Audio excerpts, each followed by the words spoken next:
ാണോ സ്വർഗത്തിൽ കയറണമെങ്കിൽ കോടികൾ കൊടുത്തിട്ട് കാര്യമില്ല. നിസ്കാരം കൂട്ടിയത് കൊണ്ട് മാത്രമാവില്ല. ആദ്യം നമുക്കുണ്ടാകേണ്ടത് നമ്മുടെ ഹൃദയം തമ്മിൽ അടുക്കണം. മനസൈനാ മാഫി സുദൂരിഹിം മിൻ ഗില്ലിൻ ഇഖ്വാനാ അലാ സുറൂരിൻ മുതഖാബിലീൻ.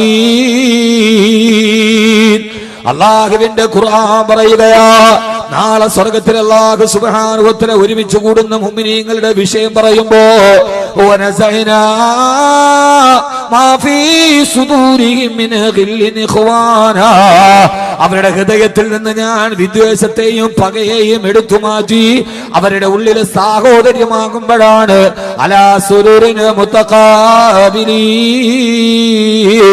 അല്ലാഹുവിന്റെ സ്വർഗത്തിന്റെ സ്വർണ്ണക്കട്ടിലുകളിൽ അവര് പരസ്പരം ചേർന്നിരിക്കുന്നതെന്ന് അല്ലാഹുവിന്റെ വിശുദ്ധ ഖുർആൻ. അതുകൊണ്ട് എന്റെ പ്രിയപ്പെട്ട സഹോദരങ്ങളോട് സഹോദരിമാരോട് അല്ലാഹുവിന്റെ സ്വർഗത്തിന്റെ കവാടം തുറക്കണോ.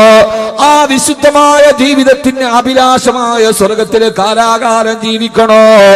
ആദ്യം ഉണ്ടാകേണ്ട നമ്മുടെ ഹൃദയത്തിന്റെ പകയും വിദ്വേഷവും നമ്മുടെ വൈരാഗ്യങ്ങളും പ്രതികാരങ്ങളും മനസ്സിൽ നിന്ന് മാറി അല്ലാഹുവേ അല്ലാഹുവേ ഞങ്ങള് ജീവിക്കുന്നത് നിന്റെ സ്വർഗത്തിന് വേണ്ടിയാ. അതുകൊണ്ട് വാദ്ഖിൽനാ ബിറഹ്മതിക യാ റബ്ബനാ ദാറസ്സലാം. അല്ലാഹുവേ നിന്റെ നിത്യസമാധാനത്തിന്റെ ഭവനമായ ദാറുസ്സലാം എന്ന സ്വർഗത്തില് ഞങ്ങൾക്ക് നീ പ്രവേശനം നൽകണേ അല്ലാ എന്ന് നിങ്ങൾ ദുആ ചെയ്യണമെന്ന് അല്ലാഹുവിന്റെ വിശുദ്ധ ഖുർആൻ. അല്ലാഹു നമ്മുടെ ഹൃദയത്തിൽ സാഹോദര്യം അല്ലാഹു നിലനിർത്തി തരുമാറാകട്ടെ. സ്വർഗത്തിൽ പോണോ ആദ്യ ഹൃദയം നന്നാവണം. ഒരാളോടും പകയുണ്ടെങ്കിൽ സ്വർഗത്തിൽ പോവില്ല. ഒരാളോട് വിദ്വേഷം അകാരണമായ വിദ്വേഷം ഉണ്ടെങ്കിൽ സ്വർഗത്തിൽ പോവില്ല. അപ്പൊ നമുക്ക് സ്വർഗത്തിൽ പോണോ അതോ വല്ലവരോടുള്ള വിദ്വേഷം മനസ്സിൽ വെച്ചോണ്ടിരിക്കും? ഏതാ നല്ലത്? നമ്മളെ സംബന്ധിച്ചോളം നല്ലതേതാ? നമ്മുടെ സ്വർഗത്തിൽ പോകാൻ കഴിയുന്ന വഴി വെട്ടിത്തെളിക്കുക എന്നുള്ള. വേറൊരാളോട് നമുക്ക് വിദ്വേഷം ഉണ്ടായിട്ട് കാര്യം എന്താ ഉള്ളത്? ഒരു കാര്യമില്ല. അതുകൊണ്ട് അള്ളാഹു നമ്മുടെ ഹൃദയത്തെ നന്നാക്കി തരട്ടെ. ഒന്ന് ആമീൻ പറയ ഉറക്കെ. ഞാൻ ഇന്ന് ഇപ്രാവശ്യം വാതിന് വന്നത് ഒരു ലക്ഷ്യത്തോടു കൂടിയാണ്. ഇനി എന്ന കാര്യം ഞാൻ തീരുമാനിച്ചിട്ടില്ല. അതുകൊണ്ട് ആ ലക്ഷ്യം പൂർത്തീകരിച്ച് എനിക്ക് പോകണം. നിങ്ങൾ ഹൃദയം തുറന്ന് ആമീൻ പറയണം. അള്ളാഹു തൗഫീക്ക് നൽകട്ടെ. എന്നാ ഇപ്പൊ ഞാൻ ഈ പറയുന്ന പോലെ അത്ര വലിയ പ്രശ്നങ്ങളും വല്ലതും ഉണ്ടോ? ഒന്നുമില്ല. എല്ലാവരെയും മനസ്സിലൊരു ചെറിയൊരു കാർമേഘം അതങ്ങോട്ട് മാറി അൽഹംദുലില്ലാഹ് നല്ല മഴ പെയ്യും. അത്ര വലിയൊരു പ്രശ്നമുണ്ടോ? ഒന്നുമില്ല. അത്ര വലിയ പ്രശ്നമൊന്നുമില്ല. എന്നാലോ എന്നാ കൊച്ചു കൊച്ചു കൊച്ചു കൊച്ചു കൊച്ചു പരിഭവങ്ങളും പരാതികളും പരിമിതികളും പരിതാപങ്ങളും ഒക്കെയുണ്ട്. അതിനെയൊക്കെ കടന്ന് അള്ളാഹുവിന്റെ സ്വർഗത്തിലെത്താൻ ആദ്യം വേണ്ടത് നമ്മുടെ ഹൃദയത്തെ സംസ്കരിക്കണം. നമ്മുടെ ജീവിതത്തിന് വിശുദ്ധി ഉണ്ടാവണം. മടങ്ങുക ജീവിത വിശുദ്ധിയിലേക്ക് എന്ന വിഷയവുമായി ബന്ധപ്പെട്ട് ഞാൻ എൻ്റെ വിഷയത്തിലോട്ട് കടക്കുകയാണ്. അള്ളാഹു നാം ഏവരെയും സ്വീകരിക്കുമാറാകട്ടെ. അള്ളാഹു നാം ഏവരെയും സ്വീകരിക്കുമാറാകട്ടെ. അതുകൊണ്ട് വളരെ ചെറിയ ഒരു പ്രസംഗം. ആ പ്രസംഗത്തിൽ നമുക്ക് ആവശ്യമുള്ള കാര്യങ്ങൾ പറഞ്ഞ് ഇൻഷാ അല്ലാഹ് സന്തോഷത്തോടു കൂടി നമുക്ക് പിരിയാം. അള്ളാഹു സുബ്ഹാനഹു വ തആല നമ്മളെ എല്ലാവരെയും അവന്റെ ഇഷ്ടപ്പെട്ട ദാസന്മാരിൽ ഉൾപ്പെടുത്തി അനുഗ്രഹിക്കുമാറാകും. മനുഷ്യരെല്ലാം ആദമിന്റെ മക്കളാണ്. ആദമിന്റെ സന്തതികളെ കുറിച്ച് അള്ളാഹു പറഞ്ഞത് ഖുലിഖൽ ഇൻസാനു ദഈഫ, മനുഷ്യനെ ഞാൻ ബലഹീനനായിട്ടാണ് സൃഷ്ടിച്ചത് എന്നാണ്. എല്ലാ ബലഹീനതകളുടെയും ഉടമസ്ഥനാണ് മനുഷ്യൻ. അവനില്ലാത്ത ബലഹീനതകളില്ല. ഓരോ ആളുകൾക്ക് ഓരോ ബലഹീനതകൾ ഉണ്ടാവും. അത് വ്യത്യസ്തമായ ബലഹീനതകളാണ് എന്ന് മാത്രം. ചിലർക്ക് പെണ്ണൊരു ബലഹീനതയാണ്, ചിലർക്ക് കള്ളൊരു ബലഹീനതയാണ്, ചിലർക്ക് മക്കളൊരു ബലഹീനതയാണ്, ചിലർക്ക് ഭാര്യ ഒരു ബലഹീനതയാണ്, ചിലർക്ക് അധികാരം എന്നും അവരുടെ ബലഹീനതയാണ്, ചിലർക്ക് പണം അതവരുടെ ബലഹീനതയാണ്. അള്ളാഹു പറയുന്നു ഇങ്ങനെ 1000 ബലഹീനതകളുടെ അടിമയായിട്ടാണ് ഖുലിഖൽ ഇൻസാനു ദഈഫ, മനുഷ്യനെ ഞാൻ സൃഷ്ടിച്ചത് സ്വതവേ ബലഹീനനായിട്ടാണ് എന്ന് അള്ളാഹുവിന്റെ വിശുദ്ധമായ ഖുർആൻ. ആ ബലഹീനതകൾ നമുക്ക് ഉള്ളത് കൊണ്ട് തന്നെ സ്വാഭാവികമായി നമ്മളെല്ലാവരും മനുഷ്യനെല്ലാം തെറ്റ് ചെയ്യുന്നത് ആ ബലഹീനതകൾ അവനുള്ളത് കൊണ്ടാണ്. മലക്കുകൾക്ക് ബലഹീനതയില്ല, അതുകൊണ്ട് തന്നെ അവര് തെറ്റ് ചെയ്യില്ല. മനുഷ്യന് ബലഹീനതകളുണ്ട്, അതുകൊണ്ട് അവൻ തെറ്റ് ചെയ്യും. അതുകൊണ്ടാണ് ആദരവായ പ്രവാചകൻ നബി മുഹമ്മദ് മുസ്തഫ, ഉറക്കെ ആദരവായ പ്രവാചകൻ നബി മുഹമ്മദ് മുസ്തഫ സല്ലല്ലാഹു അലൈഹി വസല്ലം പറഞ്ഞത് കുല്ലു ബനി ആദമ ഖത്താഊൻ ആദമിന്റെ മക്കളെല്ലാം പാപം ചെയ്യുന്നവരാണ്. പാപം ചെയ്യാത്തവരാരുമില്ല. ചിലർ രഹസ്യമായി, ചിലർ പരസ്യമായി. നിങ്ങളിൽ പാപം ചെയ്യാത്തവർ ആദ്യം അവളെ കല്ലെറിയട്ടെ എന്ന് പറഞ്ഞാൽ കല്ലെറിയാൻ ആരുടെയും കൈകൾ പൊങ്ങില്ല എന്നതാണ് ഏറ്റവും പ്രധാനപ്പെട്ട അവസ്ഥ. സ്ത്രീകൾ വളരെ കൂടുതലുണ്ട്. അതുകൊണ്ട് അവർ അടുത്തടുത്തിരുന്ന് സഹകരിക്കണം. ധാരാളം സ്ത്രീകളുണ്ട്, ഇരിക്കാനുള്ള സ്ഥലമില്ല. കാരണം അവർക്ക് കുശുമ്പ് കുറവായതുകൊണ്ട് ധാരാളം ആളുകൾ വന്നിട്ടുണ്ട്. ഈ പരിപാടിയിലൊന്നും അവര് ഭാഗവക്കല്ലാതെ പാവങ്ങളാണ് പെണ്ണുങ്ങൾ. അവർക്ക് വാത് കേട്ടാൽ മതി. ഇപ്പൊ ഏത് വാക്കവി ആയാലും വേണ്ടൂല, കാസിബി ആയാലും വേണ്ടൂല, നെയ്മി ആയാലും വേണ്ടൂല. അവർക്ക് അങ്ങനെ ഒന്നുമില്ല. അവർക്ക് നല്ല വാത് ആര് പറഞ്ഞത് അവരങ്ങോട്ട് കേൾക്കും. അങ്ങനെ സാധുക്കളാണ് ഈ പെണ്ണുങ്ങൾ. അതുകൊണ്ട് അവര് ധാരാളം വന്നിട്ടുണ്ട്. എല്ലാവരും ഒന്ന് അടുത്തിരിക്കുക എന്ന് പറഞ്ഞാൽ 2 പേരിരിക്കുന്ന സ്ഥലത്ത് 3 പേരെ ഇരുത്തുക. ചിരിക്കണ്ട, അങ്ങനെ ഇരിക്കാൻ പറ്റൂന്നാണ് ഖുർആൻ പറഞ്ഞത്. 2 പേരിരിക്കുന്ന സ്ഥലം 3 പേർക്ക് തികയുമെന്ന് ഖുർആൻ. യാ അയ്യുഹല്ലദീന ആമനൂ ഇദാ ഖീല ലക്കും തഫസ്സഹു ഫിൽ മജാലിസി ഫഫ്സഹു യഫ്സഹില്ലാഹു ലക്കും. ഓ സത്യവിശ്വാസികളെ, ഒരു സദസ്സിൽ നിങ്ങൾ ഇരിക്കുമ്പോൾ ഫഫ്സഹു, വിശാലത കാണിക്കീൻ എന്ന് നിങ്ങളോട് പറഞ്ഞു കൊടുത്താൽ ഫഫ്സഹു, നിങ്ങൾ വിശാലത കാണിക്കീൻ. നിങ്ങൾ വിശാലത കാണിച്ചു ഒരാൾക്ക് ഇരിക്കാൻ സ്ഥലം കൊടുത്താൽ യഫ്സഹില്ലാഹു ലക്കും, അള്ളാഹു നിങ്ങൾക്ക് വിശാലത ചെയ്തു തരും. അതുകൊണ്ട് സഹോദരിമാരെല്ലാവരും അവിടെ ഒന്ന് വിശാലത ചെയ്തു കൊടുക്കാൻ അള്ളാഹു തൗഫീക്ക് നൽകട്ടെ. സ്ത്രീകൾ വളരെ കൂടുതലുണ്ട്. എല്ലാവരും അടുത്തെടുത്തിരിക്കുക. ഞാൻ അതുകൊണ്ട് വളരെ പ്രധാനപ്പെട്ട ഒരു വിഷയത്തിലേക്ക് കടക്കുകയാണ്. നിങ്ങളിൽ പാപം ചെയ്യാത്തവർ ആദ്യം അവളെ കല്ലെറിയട്ടെ എന്ന് പറഞ്ഞാൽ കല്ലെറിയാൻ കഴിയുന്ന ആരാ ഉള്ളത്? പകൽ മാന്യന്മാരാണ് കൂടുതൽ. പകൽ വെളിച്ചത്തിൽ അവർ മാന്യന്മാരാണ്. ഇരുട്ടിൽ അവർ തെറ്റിന് അധകാരത്തിന് അടയാളങ്ങളാണ്. അതുകൊണ്ട് തന്നെ പാപം ചെയ്യുക എന്നത് എല്ലാവരുടെയും മനുഷ്യന്റെ ഒരു ബലഹീനതയാണെന്നിരിക്കെ ആദരവായ പ്രവാചകൻ നബി മുഹമ്മദ് മുസ്തഫ സല്ലല്ലാഹു അലൈഹി വസല്ലം പറയുകയാ, വഖൈറുൽ ഖതാഈന തവ്വാബൂൻ. ഏതൊക്കെ പാപങ്ങൾ നിങ്ങളുടെ ജീവിതത്തിൽ ചെയ്തുവോ ആ പാപങ്ങൾ ചെയ്യൽ സ്വാഭാവികമാണെന്നിരിക്കെ ആ പാപങ്ങളിൽ നിന്ന് പശ്ചാത്തപിക്കുന്നവനാരോ അവനാണ് പാപം ചെയ്തവരിൽ ഏറ്റവും ഉത്തമനെന്ന് ഹബീബായ നബി മുഹമ്മദ് മുസ്തഫ. പാപം ചെയ്യൽ സ്വാഭാവികമാണ് സഹോദരങ്ങളെ. പാപമില്ലാത്തവരാരുമില്ല, വിരളമാ. പക്ഷേ പാപം ചെയ്താൽ വീണ്ടും വീണ്ടും തുടർച്ചയായി പാപങ്ങൾ തന്നെ ചെയ്തുകൊണ്ടിരിക്കലല്ല. ഞാനൊരു പാപം ചെയ്തല്ലോ അല്ലാ എന്നാലോചിച്ചിട്ട് ആ പാപത്തിൽ നിന്ന് ആര് വെളിയിലേക്ക് വന്നുവോ, ആരതിൽ നിന്ന് പശ്ചാത്തപിച്ച് പടച്ചുറപ്പിലേക്ക് മടങ്ങിയോ, വഖൈറുൽ ഖത്താഈന തവ്വാബൂൻ. പാപം ചെയ്യുന്നവരിൽ ഏറ്റവും ഉത്തമൻ പാപം ചെയ്തിട്ട് പശ്ചാത്തപിക്കുന്നവനാ. നമ്മുടെ ജീവിതത്തിൽ നാം ചെയ്യുന്ന പാപങ്ങൾ എത്രയോ വലിയ പാപങ്ങളാണ്.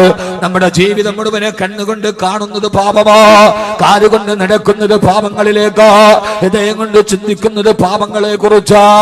ഇങ്ങനെ ദൈനംദിന ജീവിതത്തിൽ ധാരാളം പാപങ്ങൾ നമ്മൾ ഇങ്ങനെ ചെയ്തുകൊണ്ടിരിക്കെ നമ്മുടെ പാപങ്ങളെ കുറിച്ച് നമ്മൾ ബോധവാന്മാരാകണ്ടേ. ആദ്യം നമ്മൾ ചെയ്യേണ്ടത്, ഞാൻ ഈ വിഷയത്തെ 2ആയി തിരിക്കുകയാണ്. ജീവിതത്തിൽ വിശുദ്ധി ഉണ്ടാകണമെങ്കിൽ ആദ്യം നാം ചെയ്യുന്ന പാപങ്ങളെ കുറിച്ച് നമുക്കൊരു ബോധമുണ്ടാവണം. ഞാൻ ഈ ചെയ്യുന്നത് പാപമാണ്, ഞാൻ ചെയ്യണ പാപമല്ല എന്നൊരാൾ ചിന്തിച്ചാൽ പിന്നെ പശ്ചാത്തപിക്കൂ. ഞാൻ ചെയ്യുന്നത് പാപമല്ല, ഞാൻ ഈ ചെയ്യുന്നത് നന്മയാണ് എന്നൊരാൾ വിചാരിച്ചാൽ പിന്നെ അവന് മാനസാന്തരം ഉണ്ടാവുമോ? ഉണ്ടാവൂല. അപ്പൊ ആദ്യം ഈ വിഷയത്തിന്റെ ആദ്യത്തെ പാട്ടെന്താ? പടച്ചോനെ, ഞാൻ ചെയ്യുന്നത് പാപമാണ് എന്ന ഒരു ബോധ്യം അവനവന് തന്നെ ഉണ്ടാവും. ഞാൻ ഈ ചെയ്യണത് ശരിയല്ല, ഞാൻ ഈ ചെയ്യുന്നത് അള്ളാഹുവിന് ഇഷ്ടമല്ല. അള്ളാഹുവിന് ഇഷ്ടമല്ലാത്തതൊന്നും നമ്മൾ ചെയ്യാൻ പാടില്ല. അള്ളാഹു നമ്മുടെ പാപങ്ങളെ കുറിച്ചുള്ള ബോധം നമുക്ക് തരട്ടെ. ആമീൻ പറയൂലല്ലോ നിങ്ങൾ. അള്ളാഹു നമ്മളെ പാപങ്ങളെ കുറിച്ചുള്ള ബോധം നമുക്ക് നൽകി അനുഗ്രഹിക്കട്ടെ. ഇവിടെ ഒരു വലിയ പ്രശ്നം, നമ്മുടെയൊക്കെ ചിന്ത എന്താണെന്നറിയോ? പാപം എന്ന് പറഞ്ഞാൽ വ്യഭിചരിക്കുക, കള്ളു കുടിക്കുക, പലിശ മേടിക്കുക, കൊല നടത്തുക, സിഹർ ചെയ്യുക, ഇതൊക്കെയാണ് പാപം. ബാക്കിയുള്ളതൊക്കെ നന്മയാണ് എന്ന് തെറ്റിദ്ധരിക്കുന്ന ലോകത്തിലെ മരമണ്ടന്മാരാണ് നമ്മൾ. ഇവിടെ ഞാനൊരു വിഷയത്തെ വേറെ രീതിയിൽ നിങ്ങളോട് നിങ്ങളുടെ മനസ്സറിഞ്ഞ്, നിങ്ങളുടെ പ്രശ്നത്തിന്റെ മനസ്സറിഞ്ഞ് ഞാൻ ഈ വിഷയത്തിലോട്ട് കടക്കാൻ. ഞാൻ ഈ ഒരു കാര്യം പറയുമ്പോൾ നിങ്ങൾ വേറെ ആരുമായിട്ട് എന്നെ കൂട്ടിയോജിപ്പിക്കാൻ പാടില്ല. അതാണ് വളരെ പ്രധാനപ്പെട്ട ഒരു വിഷയം. നമ്മൾ ആദ്യം ചിന്തിക്കുന്ന പാപം എന്ന് പറഞ്ഞാൽ എന്താ? വ്യഭിചരിക്കല് പാപോ? ഞാൻ വ്യഭിചരിക്കാറില്ല. കള്ളു കുടിക്കല് പാപമാ? ഞാൻ കള്ളു കുടിക്കാറില്ല. പലിശ മേടിക്കുന്നത് പാപമാ? ഞാൻ പലിശ മേടിക്കാറില്ല. കൊല നടത്തുന്നത് കൊലപാതകം പാപമാ? ഞാൻ ഒരാളെയും കൊന്നിട്ടില്ല. അപ്പൊ ഞാനാരാ? നല്ലവൻ. എന്റെ സഹോദരങ്ങളെ, പാപമാണ് എന്ന് ഖുർആൻ പറഞ്ഞ ചില പാപങ്ങളുണ്ട്. ആ പാപങ്ങളൊന്നും നമ്മുടെ ജീവിതത്തിൽ നിന്ന് മാറിയിട്ടുണ്ടോ? നമ്മളൊരു ഉസ്താദെ, നിങ്ങൾ തൗബയുടെ കാര്യമൊന്നും പറയണ്ട, ഞാൻ പാപം ചെയ്തിട്ടില്ല. എന്നാൽ ഞാൻ നിങ്ങളോടൊരു കഥ പറഞ്ഞു തരാം. ഹബീബായ നബി മുഹമ്മദ് മുസ്തഫ സല്ലല്ലാഹു അലൈഹി വസല്ലമ വ്യഭിചാരം മാത്രമല്ല ഞാൻ പറയുന്നത്, പിന്നീട് പറയാം ഇൻഷാ അല്ലാഹ്. ഖുർആൻ പറഞ്ഞ ഈ ഒരു സ്വഭാവം നിങ്ങളുടെ ജീവിതത്തിൽ ഉണ്ടാവാൻ പാടില്ല എന്ന് ഖുർആൻ പറഞ്ഞൊരു സ്വഭാവമുണ്ട്. ആ സ്വഭാവത്തിന്റെ പേരിലാണ് ഒരു സഹാബി പൊട്ടിക്കരഞ്ഞത്. ആ സ്വഭാവം നിങ്ങളോട് ഞാൻ പകർന്നു തരികയാണ്. ആ സ്വഭാവം നമ്മുടെ ജീവിതത്തിൽ നിന്ന് മാറ്റിവെക്കണം. മാറ്റി വെക്കുവോ? ആ സ്വഭാവം ഞാൻ പറഞ്ഞുതരാം, നിങ്ങൾ മാറ്റുവോ? ഞാൻ വാള് പറഞ്ഞിട്ട് പോയാൽ പറയണ കാര്യം കൃത്യമായിട്ട് മനസ്സിലാക്കും, ബന്ധമാണ്. ആ സ്വഭാവം നിങ്ങൾ മാറ്റുവോ? എന്നാ പകുതി വിഷയങ്ങൾ തീരും. ഞാനത് പറയാം. ഇൻഷാ അല്ലാഹ് മാറ്റൂന്ന് ഉറപ്പുള്ളവരൊക്കെ ഒന്ന് കൈവെക്ക്. വേറെ ഒന്നുമില്ല, കാശൊന്നും തരണ്ട. മാറ്റൂന്ന് ഉറപ്പുള്ളവരൊക്കെ ഒന്ന് കൈവെക്ക്. ഇതൊന്നെ കൈവെക്ക്. പൊക്ക്, രണ്ട് കൈയും വെക്ക്. ഇത്ര മസ്താനെ കൈവെക്കാത്ത പൊക്ക. ആദ്യം ഞാനാ പൊക്കിയത്, എന്നിട്ടല്ലേ നിങ്ങളെ പൊക്കണം. ഒന്നും വിഷമിക്കണം. ആദ്യം പൊക്കിയതാരാ? ഞാനാണ്. അനിതാത്ത ആദരവായ പ്രവാചകൻ നബി മുഹമ്മദ് മുസ്തഫ സല്ലല്ലാഹു അലൈഹി വസല്ലമ മദീനത്തെ പള്ളിയിൽ അല്ലാഹുവിന്റെ പ്രവാചകൻ ഖുർആൻ പഠിപ്പിച്ചു കൊണ്ടിരിക്കവേ അല്ലാഹുവിന്റെ പ്രവാചകന്റെ ചാരത്തേക്ക് ഒരു സഹാബി ഓടി വന്നിട്ട് പറഞ്ഞു, നബിയേ ഹലക്തു യാ റസൂലല്ലാഹ്, ഹലക്തു യാ റസൂലല്ലാഹ്, അല്ലാഹുവിന്റെ തിരുഹൃദയ ഞാൻ നശിച്ചു പോയി നബിയേ. ഖുർആൻ പഠിപ്പിച്ചുകൊണ്ട് മദീനത്തെ പള്ളിയുടെ ചാരത്തിരിക്കുന്ന പ്രവാചകന്റെ മുമ്പിലേക്ക് ഓടി വന്നിട്ട് ഒരു സഹാബി പേടിയോടെ പറയാ, യാ റസൂലല്ലാഹ്, ഓ യാ ഹബീബല്ലാഹ്, നബിയേ ഞാൻ നശിച്ചു പോയി, നബിയേ ഞാൻ നശിച്ചു പോയി. ആരാ? മഹാനായ സാബിത്ത് ബിൻ ഖൈസ് റളിയല്ലാഹു തആല അൻഹു. സാബിത്ത് ബിൻ ഖൈസ് പ്രവാചക ചാരത്ത് വന്ന് കണ്ണിലൂടെ കണ്ണുനീര് തടം തള്ളിയാ തുടങ്ങി. ഹലക്തു യാ റസൂലല്ലാഹ്, ഞാൻ നശിച്ചു പോയി നബിയേ. എന്താ സാബിത്തെ പറയുന്നത്? നീ നശിച്ചു പോകുവാനോ? അല്ലാഹുവിന് ഇഷ്ടപ്പെട്ട അനുയായിയല്ല നീ? അല്ലാഹുവിന്റെ റസൂലിനോട് പറഞ്ഞു, യാ റസൂലല്ലാഹ്, ഖുർആൻ മോശമാണെന്ന് അല്ലാഹു ഖുർആനിലൂടെ പറഞ്ഞ ഒരു സ്വഭാവം എനിക്കുണ്ട് നബിയേ. ആ സ്വഭാവം മോശമാണെന്ന് ഖുർആൻ ശപിച്ച സ്വഭാവമാണ്. ആ സ്വഭാവം എനിക്കുണ്ട് നബിയേ. ഇന്നലെ അങ്ങേക്ക് ആയത്തിറങ്ങിയപ്പോ ആ ആയത്തിലൊരു ശപിക്കപ്പെട്ട സ്വഭാവത്തെ ഖുർആൻ പറഞ്ഞുവല്ലോ. ആ സ്വഭാവം എനിക്കുണ്ട് യാ റസൂലല്ലാഹ്, അതുകൊണ്ട് ഞാൻ നശിച്ചു നബിയേ. ബഹുമാനപ്പെട്ട സാബിത്ത് ബിൻ ഖൈസ് റളിയല്ലാഹു അൻഹു അല്ലാഹു ഖുർആനിലൂടെ മോശമാണ് എന്ന് പറഞ്ഞ സ്വഭാവം ഏതാ? സാബിത്ത് ബിൻ ഖൈസ് വ്യഭിചരിച്ചിട്ടല്ല, സാബിത്ത് ബിൻ ഖൈസ് മദ്യപിച്ചിട്ടില്ല, സാബിത്ത് ബിൻ ഖൈസ് പലിശ വാങ്ങിച്ചിട്ടല്ല. ഏതാണ് സാബിത്ത്? ഈ ഹദ്ദാദ് നഗരന്റെ ശബ്ദം കേൾക്കാൻ എത്തിയവരോട് മനസ്സിന് തൊട്ടിട്ടാണ് ഞാൻ പറയുന്നത്. മഹാനായ സാബിത്ത് ബിൻ ഖൈസ് റളിയല്ലാഹു അൻഹു പറഞ്ഞു, അല്ലാഹുവിന്റെ ഖുർആൻ ഇന്നലെ അങ്ങ് ഓതി പറഞ്ഞപ്പോ ഒരു സ്വഭാവത്തെ പറഞ്ഞില്ലയോ? ലാ തഖ്സബന്നല്ലദീന യഫ്റഹൂന ബിമാ ആതൗ വയുഹിബ്ബൂന അൻ യുഹ്മദൂ ബിമാ ലം യഫഅലൂ. ഒരു വിഭാഗം ആളുകളുണ്ട്, അവരുടെ ജീവിതത്തിലെ ഏറ്റവും വലിയ സ്വഭാവം ഏതാ? വയുഹിബ്ബൂന അൻ യുഹ്മദൂ ബിമാ ലം യഫഅലൂ. ഇത് ഖുർആൻ പറഞ്ഞ സ്വഭാവമാണ്, ബാക്കിയുടെ വകയല്ല. തങ്ങൾ ചെയ്യാത്ത കാര്യങ്ങൾ മറ്റുള്ളവരെ കൊണ്ട് പറയിപ്പിച്ച് എല്ലാവരുടെയും മുമ്പിൽ തങ്ങളുടെ പേരുകൾ ഉയർത്തപ്പെട്ട് സ്തുതിക്കപ്പെടണമെന്ന് ചില ആളുകൾക്ക് ഹൃദയത്തിലെ സ്വഭാവമുണ്ട്. ആ സ്വഭാവം മോശമാണ് യാ റസൂലല്ലാഹ്. ലാ തഫറഹൂന ബിമാ തൗ വയുഹിബ്ബൂന അൻ യുഹ്മദൂ ബിമാ ലം യഫഅലൂ. അവരുടെ സ്വഭാവം വയുഹിബ്ബൂന അവർക്ക് പെരുത്തിട്ടമാണ് അയ്യുഹ്മദു അവരെ കുറിച്ച് ലോകത്ത് മുഴുവന് പരിചയപ്പെടുത്തുക, അവരെ കുറിച്ച് ആളുകൾ പറഞ്ഞുകൊണ്ട് നടക്കുക. എന്തിനാണ് ഇവര് ചെയ്ത കാര്യമല്ല, അബിമാലം യഫഅലൂ അവര് ചെയ്യാത്ത കാര്യങ്ങൾ പോലും പർവ്വതീകരിച്ച് മറ്റുള്ളവരെ കൊണ്ട് പറയിപ്പിച്ച് മറ്റൊരാളുടെ മുമ്പിൽ ജനങ്ങളുടെ മുമ്പിൽ എപ്പോഴും വലുതാവാനുള്ള ആഗ്രഹം മനസ്സിലുണ്ടാവുക.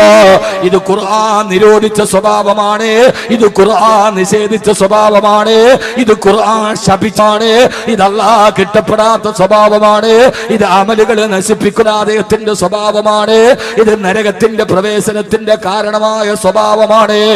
അങ്ങനെ ആർക്കെങ്കിലും ഒരു മനസ്സിൽ തോന്നിയാ ഞാൻ ചെയ്യാത്ത കാര്യങ്ങൾ പറഞ്ഞ് മറ്റുള്ളവരുടെ മുമ്പിൽ ഞാൻ എപ്പോഴും ലൈവായി പർവ്വതീകരിപ്പിച്ചപ്പെടുക നിൽക്കണമെന്ന് ആരെങ്കിലും ആഗ്രഹിച്ചാൽ അത് അല്ലാഹുവിന് ഇഷ്ടമല്ലെന്ന് ആയത്തിറങ്ങിയല്ലോ നബിയേ. സാബിത്ത് ബിൻ ഖൈസ് റളിയല്ലാഹു തആല പറയാ, നബിയേ മറ്റുള്ളവരെന്നെ കുറിച്ച് സ്തുതിക്കുന്നത് എനിക്കിഷ്ടമാണ് നബിയേ. ഹലക്തു യാ റസൂലല്ലാഹ് ഞാൻ നശിച്ചുപോയി നബിയേ. ഇതോടെ എന്നെ അമലുകൾ നശിച്ചില്ലേ, മറ്റുള്ളവരുടെ മുമ്പിൽ വലിയവനാകാനാണ് ഞാൻ ഇതൊക്കെ ചെയ്തതെങ്കിൽ പിന്നെ ഞാൻ നശിച്ചു പോയില്ലേ. ഈ ആയത്തിറങ്ങിയപ്പോ മഹാനായ സാബിത്ത് ബിൻ ഖൈസ് റളിയല്ലാഹു തആല പൊട്ടിക്കരഞ്ഞുകൊണ്ട് ഹബീബായ നബിയുടെ ചാരത്ത് വന്നെങ്കിൽ ഞാൻ എന്റെ പ്രിയപ്പെട്ട സഹോദരങ്ങളോട് ഓർമ്മിപ്പിക്കുകയാ, ഇതേവരെ ഈ സ്വഭാവം മോശമാണെന്ന് നമ്മൾ ഗണിച്ചിട്ടുണ്ടോ? ഈ സ്വഭാവം ഖുർആൻ പാടില്ല എന്ന് പറഞ്ഞതാണ് നമ്മൾ ചിന്തിച്ചിട്ടുണ്ടോ? ഇങ്ങനെ എത്രയെത്ര ശുദ്ധിയില്ലാത്ത ഹൃദയമാണ് നമ്മുടെ ഹൃദയമെന്ന് ആലോചിക്കുമ്പോ മഹാനായ സാബിത്ത് ബിൻ ഖൈസ് റളിയല്ലാഹു അൻഹു പറയാ, മനുഷ്യരുടെ ഇടയിൽ ഏറ്റവും പരിഹാസ്യമാകുന്ന സ്വഭാവം ഈ സ്വഭാവമാ, പരിഹാസ്യമാകുന്ന സ്വഭാവം ഈ സ്വഭാവമാ. ഈ സ്വഭാവത്തിൽ നമ്മളൊരാൾ വലുതാവാറില്ല. പലപ്പോഴും ഈ വിനീതനായ ഞാനൊക്കെ വകുതിന് പോകുമ്പോ പല ആളുകളും എല്ലാം ചുറ്റിപ്പറ്റി കൂടിയിട്ട് അവസാനം പറയും, ഉസ്താദേ ഞാൻ ഇന്ന ആളാ, എന്റെ പേരൊന്ന് സദസ്സിൽ പറഞ്ഞേക്കണേ, അല്ലെങ്കിൽ എന്നെ കുറിച്ചൊന്ന് 4 വർത്തമാനം പറഞ്ഞേക്കണേ. അതോടുകൂടി അവനെ കുറിച്ച് എനിക്കുണ്ടായിരുന്ന എന്റെ മനസ്സിലുള്ള വലിപ്പം കുറയാകുകയല്ലേ. ഇവൻ മറ്റുള്ളവരുടെ മുമ്പിൽ സ്തുതിയാവാൻ ആഗ്രഹിക്കുന്ന ആളാ. പൊന്നുമോനെ, നമ്മുടെ പ്രവർത്തനങ്ങൾ കണ്ടിട്ട് മറ്റൊരാളാണ് പറയേണ്ടത്, അതവരെ ഇഷ്ടപ്പെട്ടിട്ടല്ല. എത്രയോ ആളുകൾ അങ്ങനെയൊക്കെ ലോകത്ത് ജീവിച്ചിരുന്നിട്ടുണ്ട്, അങ്ങനെയൊക്കെ ജീവിച്ചിരുന്നിട്ടുണ്ട്. ആദരവായ പ്രവാചകൻ നബി മുഹമ്മദ് മുസ്തഫ സല്ലല്ലാഹു അലൈഹി വസല്ലമ ഈ ഒരു സ്വഭാവം എടുത്തു പറഞ്ഞിട്ട് തന്നോട് ഞാൻ നശിച്ചു പോയി നബിയേ എന്ന് പറഞ്ഞ സാബിത്ത് ബിൻ ഖൈസ് റളിയല്ലാഹു അൻഹുവിനോട് അല്ലാഹുവിന്റെ റസൂൽ പറഞ്ഞു, സാബിത്തേ വെറുതെ കരയേണ്ട സാബിത്ത്, അമാ തറലാ നിന്റെ ഹൃദയത്തിന് ഇഷ്ടപ്പെടുന്ന ഒരു വർത്തമാനം ഞാൻ പറഞ്ഞു തരട്ടെയോ? എന്താണ് നബിയേ? സാബിത്തേ അന്ത തഈശു ഹമീദാ വതമൂതു വഹീദാ വതദ്ഖുലുൽ ജന്നാ. സാബിത്തേ ജീവിക്കുന്നിടത്തോളം കാലം എല്ലാവരും നിന്നെ സ്തുതിക്കും സാബിത്തേ. വതമൂതു ഷഹീദാ നീ മരിക്കുമ്പോ രക്തസാക്ഷിയായി മരിക്കും സാബിത്തേ. വതദ്ഖുലുൽ ജന്നാ അങ്ങനെ നീ അല്ലാഹുവിന്റെ സ്വർഗ്ഗത്തിലെത്തും സാബിത്തേ. ഞാൻ എന്റെ പ്രിയപ്പെട്ട സഹോദരങ്ങളോട് ഇത് ഓർമ്മിപ്പിക്കുന്നതെന്നറിയോ? വ്യഭിചരിക്കുന്നത് മാത്രമല്ല പാപമുള്ളത്, കള്ളു കുടിക്കുന്നത് മാത്രമല്ല പാപമുള്ളത്, പലിശ മേടിക്കുന്നത് മാത്രമല്ല പാപമുള്ളത്. അല്ലാഹുവിന്റെ ഖുർആൻ വ്യക്തമായിട്ട് പാടില്ല എന്ന് പറഞ്ഞൊരു സ്വഭാവമാണ്. മറ്റുള്ളവരുടെ മുമ്പിൽ വലുതാകാൻ വേണ്ടി സ്വയം സ്തുതിപാഠകരെ തങ്ങൾ നിശ്ചയിക്കുകയും തങ്ങൾ ചെയ്യാത്ത കാര്യങ്ങളെ മറ്റൊരാളുടെ മുമ്പിൽ അവതരിപ്പിക്കാനുള്ള വ്യഗ്രതയുണ്ടാകുകയും ചെയ്തപ്പോ മഹത്തായ സഹാബാക്കളുടെ ചിന്ത എന്താണ്? നബിയേ ഹലക്തു യാ റസൂലല്ലാഹ് ഞാൻ നശിച്ചു നബിയേ. എപ്പോഴെങ്കിലും നമുക്ക് തോന്നാറുണ്ടോ, അല്ലാഹുവേ ഈ സ്വഭാവം എന്നെ മനസ്സിലുണ്ടെങ്കിൽ ഞാൻ നശിച്ചു എന്ന് നമുക്ക് സ്വയം തോന്നാത്തതെന്താ? നമുക്ക് സ്വയം തോന്നാത്തതെന്താ? ഈ ഒരു സ്വഭാവം പാപമാണ് എന്ന് അല്ലാഹുവിന്റെ വിശുദ്ധ ഖുർആൻ. ഇത് കബീർ വാക്കവിയുടെ വകയല്ല. ഖുർആൻ സൂറത്തുൻ നിസാ, ഖുർആൻ സൂറത്തു ആല ഇമ്രാൻ, സൂറത്തു ആല ഇമ്രാന്റെ അവസാന ഭാഗമാണ്. വയുഹിബ്ബൂന അൻ യുഹ്മദു ബിമാ ലം യഫ്അലു. അവർ ചെയ്യാത്ത കാര്യം ചെയ്തിട്ടാണേലും വേണ്ടൂല, ബിമാ ലം യഫ്അലു അവർ ചെയ്യാത്ത കാര്യങ്ങൾ പറഞ്ഞ് മറ്റുള്ളവരുടെ മുമ്പിൽ വലുതാകാൻ ശ്രമിക്കുക. അങ്ങനെ ശ്രമിക്കുമ്പോൾ നമ്മൾ മറ്റുള്ളവരെ മുമ്പിൽ ചെറുതാവും. ഞാനൊക്കെ വാതിലുമ്പോൾ പറയണം, ഉസ്താദ് എൻ്റെ പേരൊന്ന് പറഞ്ഞേക്കണേ, സ്റ്റേജിലൊന്ന്. അപ്പോ അയാളെ കുറിച്ച് എൻ്റെ മനസ്സിലുണ്ടായിരുന്ന ചിത്രം ചെറുതാവുകയാണ്. ഇങ്ങനെ ഒരു മനുഷ്യനായി പോയല്ലോ ഇയാൾ. അയാളുടെ പെരുമാറ്റം കണ്ടിട്ട് ഞാൻ പറയണം, അയാൾ പറയാതെ പറയണം, ആ മനുഷ്യൻ എത്ര നല്ലവനാണ്, അയാളുടെ പെരുമാറ്റം, അയാളുടെ സ്വഭാവം. അള്ളാഹു നമുക്ക് ആ ബോധം നൽകി അനുഗ്രഹിക്കട്ടെ. അള്ളാഹു നമുക്ക് ആ ബോധം നൽകി അനുഗ്രഹിക്കട്ടെ.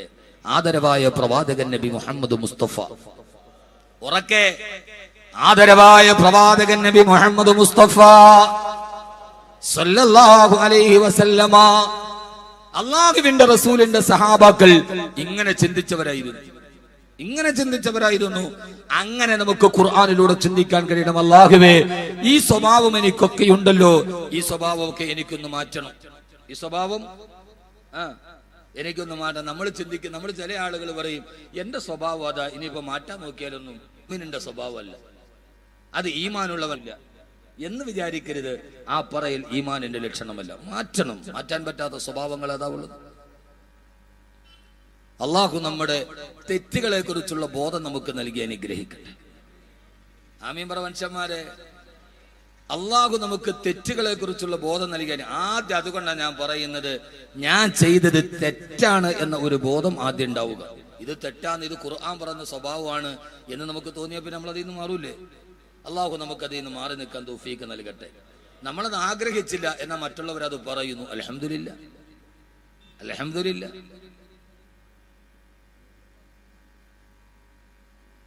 ഇങ്ങനെ തെറ്റുകളെ തിരിച്ചറിയുകയും ആ തിരിച്ചറിഞ്ഞ തെറ്റുകളുടെ പാതയിൽ നിന്ന് മാറുകയും ചെയ്യുമ്പോഴാണ് മനുഷ്യ ലോകത്തിലെ ഏറ്റവും നല്ലവനായി മാറുക. നമുക്കങ്ങനെ മാറാൻ കഴിയേണ്ടതുണ്ട്. ഞാൻ പറഞ്ഞോണ്ട് നിങ്ങൾക്ക് വിഷമമൊന്നും ഇല്ലല്ലോ? ഒന്നുമില്ല. ഒരു പരിപാടിക്ക് എവിടെയെങ്കിലും ഒരു MLA കണ്ടു, അതിന്റെ ഇടയ്ക്കൂടെ ഞൂന്ന് പോയിട്ട് അപ്പുറത്തുനിന്ന് ഒരു സെൽഫി എടുക്കുക, പോസ്റ്റ്. അപ്പൊ അവൻ MLA ആരായി, അടുത്ത ആളായി. ബാക്കി പോയി ഒരു സൈഡിൽ കൂടെ പോയി ഇപ്പുറത്ത് നിന്നൊരു ഫോട്ടോ എടുക്കുക, എടുത്തിടുക, ഉടനെ പ്രൊഫൈല് മാറി. മുഖ്യമന്ത്രി അതിലേ പോയാൽ അതിന്റെ അപ്പുറത്തോടെ നിന്നിട്ട് ഒരെണ്ണം എടുക്കുക, എടുത്തിട്ട് തീർന്നു. മന്ത്രി അതിലേ പോയാൽ തീർന്നു. ഇതൊന്നും അല്ല.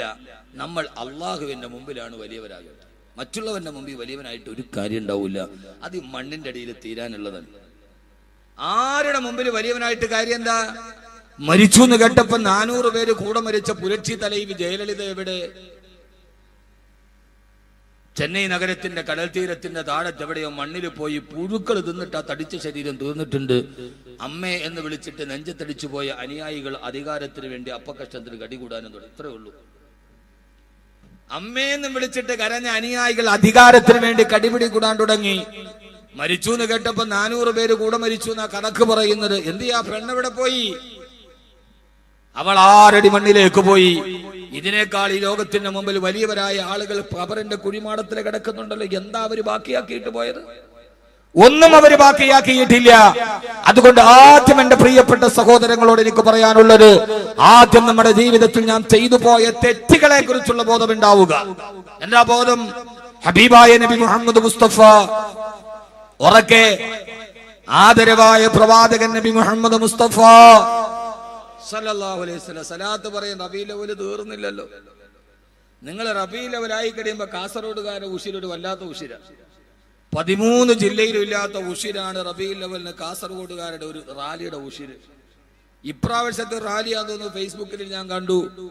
ഏറ്റവും വില കൂടിയ കാറുകൾ മാത്രം ഒരു 10-12 എവിടെയാ നടന്നതെന്നൊന്നും എനിക്കറിയില്ല. നിങ്ങൾ കണ്ടില്ല? അവനവന്റെ കാര്യം നിങ്ങൾ കാണൂലല്ലോ. ആദ്യം റേഞ്ച് റോവർ, പിന്നെ പോർഷെ, പിന്നെ ഓഡി, ബെൻസ്, അത് മാത്രം കുറെ ഇങ്ങനെ നിരന്നു വരുന്നു. ഹെഡ്ലൈറ്റിൽ പച്ച തുണി കെട്ടിട്ട് അത് മറച്ചിരിക്കുന്നു. ഒരാൾ ഓടിക്കുന്നു, ഡോറ് തുറന്നിട്ട് അതിന്റെ അപ്പുറത്തും ഇപ്പുറത്ത് 4 പേര് ഇരിക്കുന്നു. കുലു തക്ബീർ, അല്ലാഹു അക്ബർ. നബീനത്തിന്റെ റാലി. പിന്നെ ചില ജമീനത്തിന്റെ മുമ്പിൽ കമാൻഡോ, ചിലതിനകത്ത് പട്ടാളക്കാര്. ഞാനൊന്ന് ചോദിക്കട്ടെ, എനിക്ക് നിങ്ങൾ എന്ത് വിചാരിച്ചാലും ഒരു കുഴപ്പമില്ല. രാത്രിയിലോ പകലിലോ ഒരു തീപ്പെട്ടിക്കൊള്ളി വെച്ചിട്ട് പോലും ആയുധ പരിശീലനം നടത്താത്ത അള്ളാന്റെ റസൂലിന്റെ ഉമ്മത്തിന് എന്തിനാ നബിദിന റാലിക്ക് ഒരു പട്ടാളക്കാരുടെ വേഷം? അതുകൊണ്ട് എന്താ നമ്മൾ ഉദ്ദേശിക്കുന്നത്? ഒരു തീപ്പെട്ടിയുടെ കൊള്ളി കൊണ്ടുവച്ചും നമ്മൾ പള്ളിപ്പറമ്പിൽ പോയിട്ട് പരിശീലനം നടത്തുന്ന ആളുകളല്ലല്ലോ നമ്മളാണോ? ആണോ? ഒരു തീപ്പെട്ടിയുടെ കൊള്ളി വെച്ചിട്ട് പോലും നമ്മൾ പയറ്റുന്ന ആളുകളല്ലല്ലോ. നമ്മൾ സമാധാനത്തിന്റെ വക്താക്കളല്ലേ. അപ്പൊ പിന്നെ നമുക്കെന്തിനാ വേഷത്തിന്റെ ഒരു ആവശ്യകത? എന്തിനാ? അതിന്റെ ഒരു ആവശ്യകതയില്ലല്ലോ. ആവശ്യകതകൾ ഇല്ലാത്തവർ നമുക്ക് ഒഴിവാക്കിക്കൂടെ? ആവേശം നല്ലതാണ്, പക്ഷെ അത് അതിര് കിടക്കുമ്പോൾ അമിതാവേശമായി വരുമ്പോൾ വരുന്ന ആപത്തുകൾ തടയാൻ ചിലപ്പോൾ സമൂഹത്തിന് കഴിയുന്നില്ല എന്നത് വളരെ ദുഃഖകരമായ ഒരു വസ്തുതയാണ്. എന്റെ പ്രിയപ്പെട്ട ചെറുപ്പക്കാരെ, ഇതൊന്നുമല്ല അള്ളാഹുവിന്റെ പ്രവാചകൻ സല്ലല്ലാഹു അലൈഹി വസല്ലമയോടുള്ള ഹുബ്ബേദാ ഹബീബായ നബി മുഹമ്മദ് മുസ്തഫ. ഇവിടെ ആദരവായ പ്രവാചകൻ നബി മുഹമ്മദ് മുസ്തഫ പ്രവാചകൻ കിടന്നിറങ്ങുന്ന മദീന നഗരിയിലേക്ക് പോകുമ്പോൾ മദീനത്തുൻ നബവി അള്ളാഹു മരിക്കുന്നതിന് മുമ്പ് എത്താൻ അള്ളാഹു തൗഫീഖ് നൽകി അനുഗ്രഹിക്കുമാറാകട്ടെ. മഹാനായ റസൂലുള്ളാഹി സ്വല്ലല്ലാഹു അലൈഹി വസല്ലമയുടെ പച്ചക്കുപ്പയുടെ കീഴിൽ അന്തിയിറങ്ങുന്ന നേതാവിന്റെ ചാരത്ത് കിടക്കുമ്പോ ആ മദീന നബവിയുടെ മറുഭാഗത്ത് വിശാലമായ മദീന യൂണിവേഴ്സിറ്റിക്കപ്പുറത്ത് വളരെ വിശാലമായ ഒരു മരുഭൂമിയുടെ ഭാഗമുണ്ട്. നിങ്ങൾ എങ്ങാനും ഇവിടെ ചെന്നാൽ ആ മരുഭൂമിയിൽ പോയി ചെറുപ്പക്കാരാ കുറച്ചു നേരം ഒന്ന് നിന്നു നോക്കണം. ലോകചരിത്രത്തിന് അവിസ്മരണീയമായ ചരിത്രത്തിന് സാക്ഷ്യം വഹിച്ച മണൽപ്പരപ്പാണത്. മദീനത്ത് പള്ളിയുടെ മദീന യൂണിവേഴ്സിറ്റിയുടെ മറുഭാഗത്ത് ഞാൻ ഇപ്രാവശ്യം എന്റെ കൂടെ ഹജ്ജിന് വന്ന ആളുകളോട് ആ സ്ഥലം കാണിച്ചു കൊടുത്തിട്ട് അവിടെ വെച്ചിട്ട് ആ നടന്ന ചരിത്രം പറഞ്ഞു കൊടുത്തു. എന്റെ പ്രിയപ്പെട്ട കാസർഗോഡ് ചെറുപ്പക്കാരാ, എപ്പോഴെങ്കിലും മദീനയിൽ പോകാൻ അവസരം ലഭിച്ചാൽ അള്ളാഹു നമുക്ക് മദീനയിൽ പോകാൻ അവസരം നൽകുമാറാകട്ടെ. മരിക്കുന്നതിന് മുമ്പ് മദീനയിലെത്താ മദീന റൗളയുടെ ചാരത്ത് ചെന്ന് അസ്സലാത്തു വസ്സലാമു അലൈക യാ റസൂലല്ലാഹ് എന്ന ഹൃദയം തുറന്ന് പറയാൻ അല്ലാഹുവേ നീ ഞങ്ങൾക്ക് തൗഫീഖ് നൽകണേ അല്ലാഹ്. ആ മദീനയുടെ മദീന യൂണിവേഴ്സിറ്റിയുടെ മറുഭാഗത്ത് നിരന്ന് കിടക്കുന്ന മരുപ്പറമ്പിലൊരു ചരിത്രം നടന്നിട്ടുണ്ട്. ആ ചരിത്രം ഏതെന്നറിയോ? അവിടെയാണ് ഹബീബായ നബി തങ്ങൾ മദീനത്തെ പള്ളിയുടെ ഓരത്തിരിക്കുമ്പോ ഒരു ചെറുപ്പക്കാരൻ പാഞ്ഞു വന്നത് ഭ്രാന്തനെ പോലെ മുടിയിടകൾ മുഴുവനും പറത്തിയിട്ട് ആ മുടിയിൽ പിടിച്ചു വലിച്ചിട്ട് പ്രവാചകന്റെ അടുക്കലേക്ക് വന്നു. യാ റസൂലല്ലാഹ് തഹ്റിനി യാ റസൂലല്ലാഹ്, എന്നെ ഒന്ന് ശുദ്ധനാക്കി നബിയേ, എന്റെ ജീവിതത്തിന്റെ ഹൃദയ വിശുദ്ധി നഷ്ടപ്പെട്ടു പോയി നബിയേ. തഹ്റിനി യാ റസൂലല്ലാഹ്, എന്നെ ഒന്ന് വിശുദ്ധനാക്കി നബിയേ. അള്ളാഹുവിന്റെ റസൂലിനോട് പറയാ. കാരണം എന്താ നബിയേ? എന്താണ് മായിസേ? മായിസ് റളിയല്ലാഹു അൻഹു ഖദ സനൈതു യാ റസൂലല്ലാഹ്, ഞാൻ വ്യഭിചരിച്ചു നബിയേ, എനിക്ക് പരലോകത്തെ പേടിയാ. എന്റെ കടയിലേക്ക് ഒരു പെൺകുട്ടി കടന്നു വന്നപ്പോ അഭിശപ്തമായ ഒരു നിമിഷത്തിൽ ആ പെണ്ണുമായി ശാരീരിക ബന്ധത്തിൽ ഏർപ്പെട്ടിട്ട് എന്റെ ഹൃദയത്തിന്റെ ജീവിതത്തിന്റെ വിശുദ്ധി കളങ്കമായി നബിയേ. ഖദ സനൈതു യാ റസൂലല്ലാഹ്, എന്നെ ഒന്ന് ഞാൻ വ്യഭിചരിച്ചു നബിയേ, എനിക്കൊന്ന് ശുദ്ധിതാക്കി താ നബിയേ, എന്നെ ഒന്ന് ശുദ്ധനാക്കി താ നബിയേ. ആരാ പറയുന്നത്? ജീവിതത്തിന്റെ സന്മാർഗങ്ങളുടെ കൊടുമുടികൾ താണ്ടിക്കിടക്കുമ്പോഴും അറിയാതെ ജീവിതത്തിലൊരു പാപം ചെയ്തപ്പോ ആ സമയത്ത് അള്ളാഹിനെ കുറിച്ചുള്ള ബോധ്യമുണ്ടാവുകയാ, പരലോകത്തെ കുറിച്ചുള്ള പേടി വരികയാ. ഹിസാബിനെ അഭിമുഖീകരിക്കേണ്ട ദിവസത്തെ ഓർത്തപ്പോ ഉറക്കം വരുന്നില്ല. നമുക്ക് പരലോകത്തെ പേടിയില്ലല്ലോ, നമുക്ക് ആഖിറത്തെ പേടിയില്ലല്ലോ, നമുക്ക് ഹിസാബിന് ഭയമില്ലല്ലോ, നമുക്ക് സിറാത്തിനെ കുറിച്ച് ചിന്തയില്ലല്ലോ. ഒന്നുമില്ലാതെ നമ്മൾ ഇവിടെ കിടന്ന് ആടിത്തുമറുക്കുകയാ. ഹബീബായ നബി സല്ലല്ലാഹു അലൈഹി വസല്ലമയുടെ മദീനത്തിന്റെ ചാരത്ത് നടന്ന ചരിത്രം അറിയുമ്പോ നബിദിനം എന്ന് പറഞ്ഞാൽ അള്ളാഹുവിന്റെ റസൂലിനെ ഓർക്കല, അവിടുത്തെ സഹാബത്തിനെ ഓർക്കല. എന്റെ പ്രിയപ്പെട്ട ചെറുപ്പക്കാരാ, ഹൃദയം തുറന്ന് ഞാൻ പറയാ, അള്ളാഹുവിന്റെ റസൂലിന്റെ ചാരത്ത് നടന്ന ഈ മാനസിക പരിവർത്തനത്തിന്റെ ചരിത്രം പഠിക്കണം. റബീഉൽ അവ്വൽ ഇതൊക്കെ നമ്മുടെ ജീവിതത്തിന്റെ ഓർമ്മകളാകണം. അല്ലാതെ നബിദിനത്തിന്റെ ആഘോഷം എന്ന് പറഞ്ഞാൽ അത് പച്ചക്കൊടിയും പിടിച്ചിട്ട് ലൈറ്റുകളുടെ മുമ്പിൽ പച്ചട്ടം പോലെ വെച്ചത് മറിച്ചു മാറ്റി കാതടപ്പിക്കുന്ന സംഗീതങ്ങളുമായി റോഡ് ബ്ലോക്കാക്കിയിട്ട് നബിദിനാഘോഷം നടക്കലല്ല. പണ്ടൊക്കെ നാട്ടിൽ നബിദിന റാലി നടക്കുമായിരുന്നു. ഈ മദ്രസയിലെ കുട്ടികളും സയ്യിദന്മാരും ആലിമീങ്ങളും ഒക്കെ റബീഉൽ 12 രാവിലെ റോഡിലൂടെ അച്ചടക്കത്തോട് മദ്രസയുടെ കൊച്ചുകുട്ടികൾ പച്ചക്കൊടിയും പിടിച്ച് ആലിമീങ്ങൾ സയ്യിദന്മാര് നേതൃത്വം നൽകി പോകുന്ന വഴിയിൽ ബുറുദ പാടി, പോകുന്ന വഴിയിൽ മൗലിദ് പാടി. ഇന്ന ബൈതന അൻഹു ലൈസ മുഹ്താജന ഇലാ സുറൂർ എന്ന് പോയ അല്ലാഹുവിന്റെ റസൂലിന്റെ ജന്മദിനം ആഘോഷിക്കുന്ന പതിവുകളിൽ നിന്ന് അടിച്ചുപൊളിയുടെയും ആഘോഷത്തിന്റെയും ശേഷം തലമുറ വൈകുന്നേരമാകുമ്പോ അല്ലാഹുവിന്റെ റസൂലിന്റെ കാതടപ്പണ സംഗീതവുമായി വണ്ടികൾ മുകളിൽ പച്ചക്കൊടിയും കിട്ട് ഇതേവരെ നിസ്കാരമില്ല, നോമ്പില്ല, സക്കാത്തില്ല, ഹജ്ജില്ല. ആണ്ടറുതിയുടെ ഒരു ദിവസം മാത്രം സമൂഹത്തിന്റെ ആഘോഷങ്ങളെ തെറ്റിദ്ധരിപ്പിക്കുന്ന വികരമാക്കി മാറ്റുന്ന ഇപ്രാവശ്യത്തെ നബിദിനാഘോഷത്തിന്റെ ഒരു പോസ്റ്റ് ഫേസ്ബുക്കിൽ കണ്ടു. വലിയൊരു ലോറി നിറച്ചിട്ട് പച്ചത്തുണി കൊണ്ട് അലങ്കരിച്ചിരിക്കുകയാ. അതിന്റെ 4 പാടിൽ ലാ ഇലാഹ ഇല്ലല്ലാഹ് മുഹമ്മദ് റസൂലുള്ളാഹ് എഴുതിയിട്ടുണ്ട്. കുറെ ഫ്രീക്കന്മാരായ ചെറുപ്പക്കാര് തലമുടി ഇങ്ങനെ ഫ്രീക്കായി വെട്ടി അവര് പച്ചക്കൊടി പിടിച്ചിട്ട് കുലു തക്ബീർ വിളിക്കുകയാ. സുബ്ഹാനല്ലാഹ്.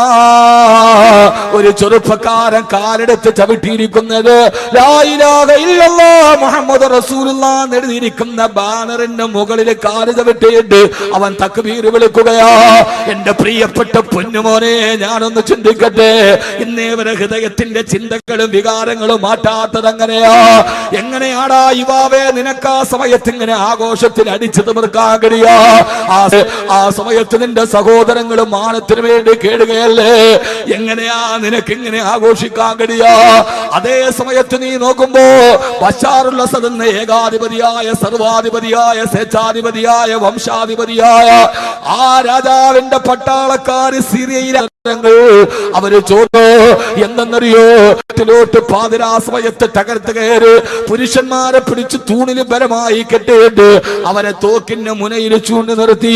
ബാക്കി പട്ടാളക്കാരെ കടപ്പറയിൽ കിടക്കുന്ന ഭാര്യയെയും പെൺമക്കളെയും പരസ്യമായി മാനഭംഗം ചെയ്യുമ്പോ നെഞ്ചിലേക്ക് ചൂണ്ടിവെച്ച കാഞ്ചി വലിച്ചാൽ ശരീരം തെറിച്ചു പോകുമ്പോ കാഞ്ചി മുനയുടെ മുമ്പിൽ നിർത്തി പാവപ്പെട്ട ഭാര്യമാരെയും പെൺമക്കളെയും മാനഭോ ഇത് ഞങ്ങൾക്ക് കൂട്ടുകാര് വിളിച്ചു ചോദിക്കുമ്പോ ബോംബ് വർഷങ്ങൾ ശരീരത്തിലേക്ക് പതിച്ചിട്ട് അതിന്റെ അവശിഷ്ടങ്ങൾ ശരീരത്തിൽ തുളച്ചു കയറുമ്പോ ഓപ്പറേഷൻ ടേബിളിൽ കൊണ്ടുപോയി ഓപ്പറേഷന് മരത്തിക്കിടത്തവേ ബോധം കെടുത്താൻ അനസ്തേഷ്യയുടെ മരുന്ന് പോലുമില്ലാതെ ആശുപത്രിയില് പച്ച ശരീരത്തിലേക്ക് പിച്ചാത്തി കുത്തിക്കയറ്റുമ്പോ വേദന മറക്കാൻ അല്ലാഹുവിന്റെ ഖുർആൻ ഉറക്കോടി അല്ലാഹു സമദ് ലം യലിദ് വലം യൂലദ് വലം യകുൽ ലഹു കുഫുവൻ അഹദ്. തന്റെ ശരീരത്തിൽ ഓപ്പറേഷൻ ചെയ്യുമ്പോ ബോധം കെടുത്താൻ മരുന്നില്ലാതെ അല്ലാഹുവിന്റെ ഖുർആൻ ഉറക്കയോഗുന്ന സിറിയയിലെ പാവപ്പെട്ട 10 വയസ്സുള്ള ബാലന്മാരില്ലേ? എന്റെ പ്രിയപ്പെട്ട ചെറുപ്പക്കാരാ, വമാലക്കും ലാ തുഖാതിലൂന ഫീ സബീലില്ലാഹ് വൽ മുസ്തളഫീന മിനർ റിജാലി വൻ നിസാഇ വൽ വിൽദാൻ അല്ലദീന യഖൂലൂന റബ്ബനാ അഖ്രിജ്നാ മിൻ ഹാദിഹിൽ ഖറിയത്തിൽ ളാലിമി അഹ്ലുഹാ വജഅൽ ലനാ മിൻ ലദുൻക വലിയൻ വജഅൽ ലനാ മിൻ ലദുൻക നസീറാ. സിറിയയിലെ അലപ്പോവില് പാവപ്പെട്ട പെണ്ണുങ്ങൾ കിടന്നിട്ട് നിലവിളിക്കുകയാ. നമ്മുടെ സഹോദരിമാരെ നിലവിളിക്കുകയാ. നമ്മളിവിടെ ആഘോഷത്തിന്റെ തിമിർപ്പ് നടക്കുമ്പോ പട്ടാളക്കാരാൽ ക്രൂരമായി മാനഭംഗം ചെയ്യപ്പെട്ട് കയ്യും കാലും വെട്ടിയെറിയപ്പെട്ട് കുടിൽ നിന്ന് വലിച്ചെറിയപ്പെടുന്ന സിറിയയിലെ പെങ്ങന്മാര് വിളിച്ചു തോടിക്കുന്നുണ്ട്.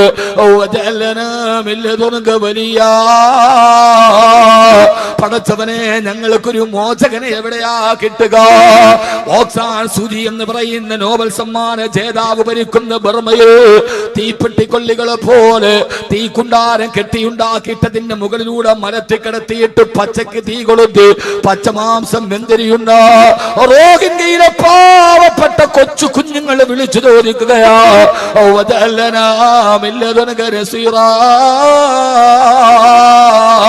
പടച്ചവനെ സലാഹുദ്ദീൻ അയ്യൂബിയെ പോലെ, ഇമാമുദ്ദീൻ സഞ്ജിയെ പോലെ, നൂറുദ്ദീൻ സംഗിയെ പോലെ, ഉമർ മുഖ്താറിനെ പോലെ ഞങ്ങൾക്കൊരു സഹായിയെ തരണേ അല്ലാ. ഈ നിലവിളി കേട്ടപ്പോ GCCയിലെ ഖത്തർ എന്ന് പറയുന്ന അറേബ്യൻ രാഷ്ട്രത്തിന്റെ അധികാരത്തിന്റെ പ്രിയപ്പെട്ട ഖലീഫ ഖത്തറിന്റെ ദേശീയാഘോഷത്തിൽ ഇന്ന് ആഘോഷം വേണ്ട എന്ന് പ്രഖ്യാപിക്കുമ്പോ GCC രാജ്യത്തിൽ പ്രമുഖമായ ഖത്തറിന്റെ ഖലീഫ ശൈഖ് ഖലീഫ അദ്ദേഹം ദേശീയ ആഘോഷത്തിന്റെ നിറപ്പകറ്റുകൾ വേണ്ടെന്ന് വെക്കുകയാ. സിറിയക്കാരോട് ഐക്യദാർഢ്യം പ്രഖ്യാപിച്ചു. പക്ഷേ എന്റെ പ്രിയപ്പെട്ട കാസർഗോഡ് ചെറുപ്പക്കാരാ, നിങ്ങളുടെ നബിദിനാഘോഷത്തിന്റെ ചിത്രങ്ങൾ ഫേസ്ബുക്കിൽ പലപ്പോഴും ഈ വിനീതം കണ്ടതാണ്. ബർമയിലെ മുസ്ലിമീങ്ങൾ പൊട്ടിക്കരയുമ്പോ, അലപ്പോവില് പാവപ്പെട്ടവരെ മാനവംഗം ചെയ്യുമ്പോ, നമ്മുടെ സഹോദരങ്ങളുടെ കണ്ണുനീര് തടം തല്ലിയാ തുടങ്ങുമ്പോ, ഇന്നലെ നിങ്ങൾ കണ്ടോ, നിങ്ങൾ ലക്ഷങ്ങളും ആയിരങ്ങളും വാരിയെറിഞ്ഞിട്ട് വലിയ ആഡംബര വാഹനങ്ങൾ നിരത്തിലിട്ടിട്ട് നിങ്ങൾ റാലി നടത്തിയില്ലേ? നിങ്ങൾ അറിഞ്ഞോ മുസ്ലിമേ, ഇന്നലെ ഇറാനിലെ ടെഹ്റാനില് 50ഓളം പുരുഷന്മാര് സ്ത്രീകളെ കിടപ്പാടമില്ലാതെ അവിടുത്തെ ഖബർസ്ഥാനിലെ പഴയ ഖബറുകളിലാ കിടന്നുറങ്ങുക. ഇത് പ്രാചീന കാലത്തിന്റെ കഥയല്ല. ഇറാനിലെ ടെഹ്റാനില് കിടപ്പാടമില്ലാതെ കുഴിച്ച പഴയ ഖബറുകളിൽ പാവപ്പെട്ടവരെ കിടന്നുറങ്ങുമ്പോ എങ്ങനെയാ മുസ്ലിമേ ഇതൊക്കെ മാറ്റാൻ കഴിയുക? എങ്ങനെയാണ് നമുക്ക് ആഹ്ലാദ തിമിർപ്പ് കഴിയുക? ഈ അനാചാരങ്ങൾ എങ്ങനെയാ നമ്മുടെ ഹൃദയത്തിലേക്ക് കടന്നു വരിക? അല്ലാഹുവേ, അല്ലാഹുവേ, നാളെ പരലോകത്തിന്റെ വിചാരണ നാളിലെ നിങ്ങൾ ഭയക്കാത്തതെന്താ? ഹിസാബിന് നിങ്ങൾ ഭയക്കാത്തതെന്താ? സിറാത്തിന് നിങ്ങൾ ഭയക്കാത്തതെന്താ? അതുകൊണ്ട് ചെയ്തു പോകുന്ന തെറ്റുകളെ കുറിച്ചുള്ള ബോധമുണ്ടാവണേ. അത് ലോകത്തോട് എടുത്തു പറഞ്ഞിട്ട് ഇനിയില്ല, ഇനിയില്ല. യാ അയ്യുഹല്ലദീന ആമനൂ തൂബൂ ഇലല്ലാഹി തൗബതൻ നസൂഹാ. ഇതൊന്നും വിനീതൻ ഒരു വിമർശനാത്മകമായിട്ട് പറയുന്നതല്ല. ഇനിയെങ്കിലും ഇതിൽ നിന്ന് മാറി നിൽക്കണേ. അല്ലാഹുവിന്റെ റസൂലിന്റെ ജന്മദിനത്തെ വികരമാക്കരുത്. ഹബീബായ നബി തങ്ങളുടെ ജന്മദിനാഘോഷത്തെ വികൃതമാക്കരുത്. എന്നിട്ട് ചെയ്തതെല്ലാം പടച്ച റബ്ബിനോട് ഏറ്റു പറഞ്ഞ് തൂബൂ ഇലല്ലാഹി തൗബതൻ നസൂഹാ. അല്ലാഹുവിന്റെ അടുക്കലേക്ക് ആത്മാർത്ഥമായി പശ്ചാത്തപിച്ചു മടങ്ങണേ. ഹബീബായ നബി മുഹമ്മദ് മുസ്തഫ സല്ലല്ലാഹു അലൈഹി വസല്ലമയുടെ ചാരത്തേക്ക് വന്ന് മായിസ് റളിയല്ലാഹു അൻഹു പറഞ്ഞു, നബിയേ ഖദ് സനൈതു യാ റസൂലല്ലാഹ്, ഞാൻ വ്യഭിചരിച്ചു നബിയേ. ഫർജിനി യാ റസൂലല്ലാഹ്, എന്നെ കല്ലെറിഞ്ഞു കൊല്ലു നബിയേ. ബോധമുണ്ടാവണം ആദ്യം ഈ ചെയ്യുന്നത് തെറ്റാണ്. പറയാതിരിക്കാൻ തരയില്ല. ഇതിപ്പോ ആരേലും പറയണ്ടേ? ഇപ്പൊ ഞാനിത് പറഞ്ഞതിന്റെ പേരിൽ എന്നെ ക്രൂശിക്കണമെങ്കിൽ അൽഹംദുലില്ലാ. ധാരയിലും പറയണമല്ലോ, പറയണ്ടേ? ധാരയിലും പറയണ്ടേ? രാജാവ് നഗ്നനാണ് എന്ന് പറഞ്ഞ കൊച്ചുകുട്ടിയുടെ ഒരു ആർജവെങ്കിലും വേണ്ടേ? അത് ഞാനങ്ങ് തുറന്നു പറയണം. ഒരു കാര്യം ഉറപ്പ്, ഈ നബിദിനാഘോഷവുമായി ബന്ധപ്പെട്ട് കാസർഗോഡ് ജില്ലയിൽ നിന്ന് വരുന്ന ചിത്രങ്ങൾ ഇസ്ലാമിന് അത്ര ഭൂഷണമല്ല. ഉറപ്പ്. നിങ്ങൾ പിണങ്ങുവോ, കല്ലെറിയോ, അത് പറയോ, ഇത് പറയോ, നെവർ മൈൻഡ്. നിങ്ങൾക്ക് ആർക്കെങ്കിലും വിഷമമുണ്ടോ ഞാൻ ഇത് പറയുന്നതിൽ? ഉണ്ടോ? ഞാനിത് പറയുന്ന നിങ്ങൾക്ക് എന്തെങ്കിലും വിഷമമുണ്ടോ? അങ്ങനെ വിഷമമുണ്ടെങ്കിൽ എനിക്കൊരു ചുക്കുമില്ല എന്ന് പറയാനാണ് ചോദിച്ചത്. അല്ലാതെ എനിക്ക് പേടിയുണ്ടല്ലോ. അങ്ങനെ എന്തെങ്കിലും ഒരു വിഷമം ഉണ്ടെങ്കിൽ, അങ്ങനെ വിഷമം ഉണ്ടാവാനാണ് ഞാൻ പറഞ്ഞത്. അള്ളാഹു നമ്മളെ കാക്കട്ടെ. നിങ്ങൾക്ക് ഇസ്ലാമിനോടുള്ള ആവേശം കൂടുതലാണ്, പക്ഷെ ആവേശം ശരിയായ പാതയിലൂടെ പോകും. കാസർഗോഡ് യുവാക്കൾക്ക് ഇസ്ലാമിനോടുള്ള ആവേശം കൂടുതലാണ്, പക്ഷെ ആവേശം ശരിയായ പാതയിലൂടെ കൊണ്ടുപോകണം. അള്ളാഹു നമുക്ക് തൗഫീക്ക് നൽകി അനുഗ്രഹിക്കുമാറാകട്ടെ. അള്ളാഹു നമുക്ക് തൗഫീക്ക് നൽകി അനുഗ്രഹിക്കട്ടെ. അനീതി കണ്ടാൽ നമുക്ക് പ്രതികരിക്കാം. അനീതി കണ്ടാൽ നമുക്ക് ശരീഅത്ത് സമ്മേളനത്തില് റാലി നടത്തിയ സമസ്തയുടെ നേതാക്കൾക്കെതിരെ കേസെടുത്തു. പക്ഷേ പരസ്യമായിട്ട് ആയുധ പരിശീലനം നടത്തുന്ന സംഘടനക്കെതിരെ കേസെടുക്കാൻ കഴിയുന്നില്ല. ഇവിടെയാണ് പ്രശ്നം. അപ്പൊ നമുക്കതിന് ചോദ്യം ചെയ്യാം. പരസ്യമായിട്ട് ആയുധ പരിശീലനം നടത്തുന്നവരോട് അരുത എന്ന് പറയാൻ ഭരണാധികാരികൾക്ക് കഴിയുന്നില്ല. റാലിയിൽ പങ്കെടുത്ത ആരോ കുറെ ചെറുപ്പക്കാർ ഏതോ ഒരു മുദ്രാവാക്യം വിളിക്കാൻ കേസ് ഉറപ്പാണ്. ഇപ്പൊ പല സമയത്തും ദേവാലയങ്ങളുടെ മുമ്പിൽ തന്നെ ആയുധ പരിശീലനം നടത്തുന്നു എന്ന് വാർത്ത വരുന്നു. അവരവരുടെ തന്നെ ചാനലുകളെ വെടിവിടുന്നു. ആരും നടപടിയെടുക്കുന്നില്ല. നിങ്ങളൊന്ന് ആലോചിച്ച് നോക്കിയാൽ ആയുധ പരിശീലനം നടന്നത് മലപ്പുറം ജില്ലയിൽ നടന്നതൊരു പള്ളിയുടെ മുറ്റത്ത്, നേതൃത്വം നൽകിയത് ഒരു മുസ്ലിയാര്. എന്തായിരിക്കും കഥ? അങ്ങനെയാ നടന്നെങ്കിൽ എന്തായിരിക്കും കഥ? അപ്പൊ നമുക്ക് 10 3 13, അവർക്ക് 10 3 11. അത് നടക്കൂല. അതൊരു ലോകത്തിന്റെ നീതിയല്ല. നീതി എപ്പോഴും സ്ഥാപിക്കപ്പെടണം. അങ്ങനെ മാന്യമായ രീതിയിൽ മാന്യമായ ഭാഷയിൽ നമുക്ക് പറയാം. അല്ലാത്തതിൽ മാന്യത വിടുന്ന ഭാഷ നമുക്ക് ഭൂഷണമല്ല. അള്ളാഹു നമുക്ക് തെറ്റുകളെ തിരുത്താനുള്ള ബോധം നൽകട്ടെ. ആമീൻ മനുഷ്യന്മാരെ, അള്ളാഹു നമുക്ക് തെറ്റുകളെ തിരുത്താനുള്ള ബോധം നൽകി അനുഗ്രഹിക്കട്ടെ. ആ തെറ്റ് തിരുത്തി നമ്മൾ മുമ്പോട്ട് പോകണം. മായിസ് റളിയല്ലാഹു തആല തെറ്റ് ചെയ്തു, പക്ഷെ ചെയ്തത് തെറ്റാന്ന് ബോധം ഉണ്ടായി. അതാണ് ഏറ്റവും പ്രശ്നം. ഞാൻ ചെയ്തു പോയി അള്ളാഹുവേ. സ്വാഭാവികമായി സാഹചര്യം കൊണ്ട് സമ്മതിച്ചു പോയി. മായിസേ, നീ വ്യഭിചരിച്ചിട്ടില്ല. വ്യഭിചരിച്ചു നബിയെ. അള്ളാഹുവിന്റെ റസൂൽ തിരിച്ചുവിടാൻ വേണ്ടി ശ്രമിച്ചു. നീ ചെയ്തിട്ടില്ല, നീ അവളെ സുംബിച്ചതേ ഉണ്ടാവുള്ളൂ, നീ അവളെ എന്തെങ്കിലും ഒന്ന് സ്പർശിച്ചതേ ഉണ്ടാകൂ. അപ്പോഴും തിരിച്ചുവിടാൻ വേണ്ടി ശ്രമിച്ചപ്പോ അപ്പോഴും പറഞ്ഞില്ല നബിയേ, ഖദ് സനൈതു യാ റസൂലല്ലാഹ്, ഞാൻ വ്യഭിചരിച്ചു പോയി നബിയേ. അൽഹംദുലില്ലാഹ്, ഇപ്പൊ ഞാൻ പണ്ട് വന്ന ഹദ്ദാനഗറായി. ഇപ്പൊ തുടങ്ങിയതുപോലെയാണ് സദസ്. ആണോ നിങ്ങള്? അല്ല, മാറി. പഴയ ഹദ്ദാദ് നഗരായി. ഇപ്പോ തുടങ്ങിയതുപോലെയല്ല. ഇപ്പോ ഞാനൊന്ന് മാറ്റി, ഒന്ന് റൂട്ട് മാറ്റിയപ്പോ അൽഹംദുലില്ലാഹ് പഴയ ഖൈറായ അവസ്ഥയിലായി. അള്ളാഹു ഈ അവസ്ഥയെ നിലനിർത്തി തരട്ടെ. ഇനി നമ്മൾ പിരിഞ്ഞു പോകരുത്. ഇനി നമ്മൾ ഈ മുറ്റത്ത് തന്നെ ഉണ്ടാവണം. ഞാൻ പറയണ, ഒന്നിച്ച് മുസ്ലിം ലീഗ് ഒരു ഭാഗത്തുണ്ടാവും, INL വേറൊരു ഭാഗത്തുണ്ടാവും, കോൺഗ്രസ് വേറൊരു ഭാഗത്തുണ്ടാവും, മാർക്സിസ്റ്റ് പാർട്ടി വേറൊരു ഭാഗത്തുണ്ടാവും. ഏതായാലും നമ്മൾ മരിച്ചാൽ കൊണ്ടുപോയി നമ്മൾ അടക്കണത് ഈ പള്ളിയിൽ തന്നെയാവും. അപ്പൊ നമുക്ക് എല്ലാവർക്കും ഒന്നിച്ചിരിക്കാൻ പറ്റിയ ഏക സംവിധാനം, നമ്മുടെ പാർട്ടികൾ, നമ്മുടെ വിശ്വാസങ്ങൾ, നമ്മുടെ ചിന്തകൾ ഒക്കെ വ്യത്യസ്തമായിക്കോട്ടെ, പക്ഷെ നമുക്ക് എല്ലാവർക്കും ഒന്നിച്ച് ഒരു ജുമയ്ക്ക് ഒരു ഇമാമിന്റെ മുമ്പിൽ വന്നിരിക്കാൻ പറ്റുന്നത് നമ്മുടെ പള്ളിയാണ്. അപ്പോൾ നമുക്ക് ഏത് കാര്യത്തിലും ഒന്നിച്ചിരിക്കാൻ പറ്റുന്ന ലോകത്തിന്റെ ഏറ്റവും പ്രധാനപ്പെട്ട സംവിധാനം നമ്മുടെ ജമാഅത്ത് തന്നെയാണ്. അതിന്റെ കീഴിൽ നിങ്ങൾ ഒന്നിക്കാൻ തയ്യാറായാൽ ഇൻഷാ അല്ലാഹ് ഈ നാട്ടിൽ ഇനിയൊരു വലിയ വിപ്ലവം ഉണ്ടാവും. അള്ളാഹു തൗഫീഖ് നൽകി അനുഗ്രഹിക്കട്ടെ. എനിക്ക് പറയാനുള്ള ഒരു ചെറിയ സജഷൻ എന്താണെന്നറിയോ? ഇനി എല്ലാ പരിപാടികളും കുറച്ചു നാളത്തേക്ക് ജമാഅത്ത് ഒന്നിച്ചങ്ങ് നടത്തി. ഈ ഓരോരുത്തരായിട്ട് അപ്പുറം ഇപ്പുറമൊക്കെ പോകുമ്പോഴാണ് പിന്നെയും ഒരു ചെറിയ അകൽച്ച. കുറച്ചു നാളത്തേക്ക് നമ്മുടെ മനസ്സൊക്കെ ഒന്ന് ഇണങ്ങി വരണവരെ എല്ലാവരും ഒന്നിച്ച് ജമാഅത്തിന്റെ കീഴിൽ നിൽക്കി. എന്താ കഴിയൂലേ? എന്താ സൈഡ് ബെഞ്ച്, റിസർവേഷൻ ബെഞ്ചിൽ ഒരു അനുകൂല മെയിൻ പ്ലേയേഴ്സും പറഞ്ഞു, കാണികളും പറഞ്ഞു. പക്ഷെ സൈഡ് ബെഞ്ചിൽ ഒരു ഉറക്കെ പറ. മാഷാ അല്ലാഹ്, അല്ലാഹുവിനെ ആക്കട്ടെ. പണ്ട് മുതലേ ഞാൻ കൂട്ടി യോജിപ്പിക്കുന്ന ആളാ. അവിടെ എനിക്കുണ്ടായ വിഷമങ്ങൾ ഒന്നും ഒരു പ്രശ്നവുമല്ല.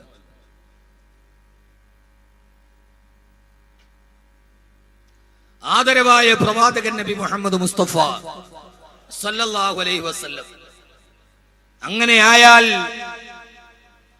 ഹബീബായ നബി സല്ലല്ലാഹു അലൈഹി വസല്ലം പറഞ്ഞു, മായിസേ അല്ല, അങ്ങനെയല്ല മായിസേ, അങ്ങനെയല്ല, നീ വ്യഭിചരിച്ചിട്ടില്ല. വ്യഭിചരിച്ചു നബിയെ, വ്യഭിചരിച്ചു.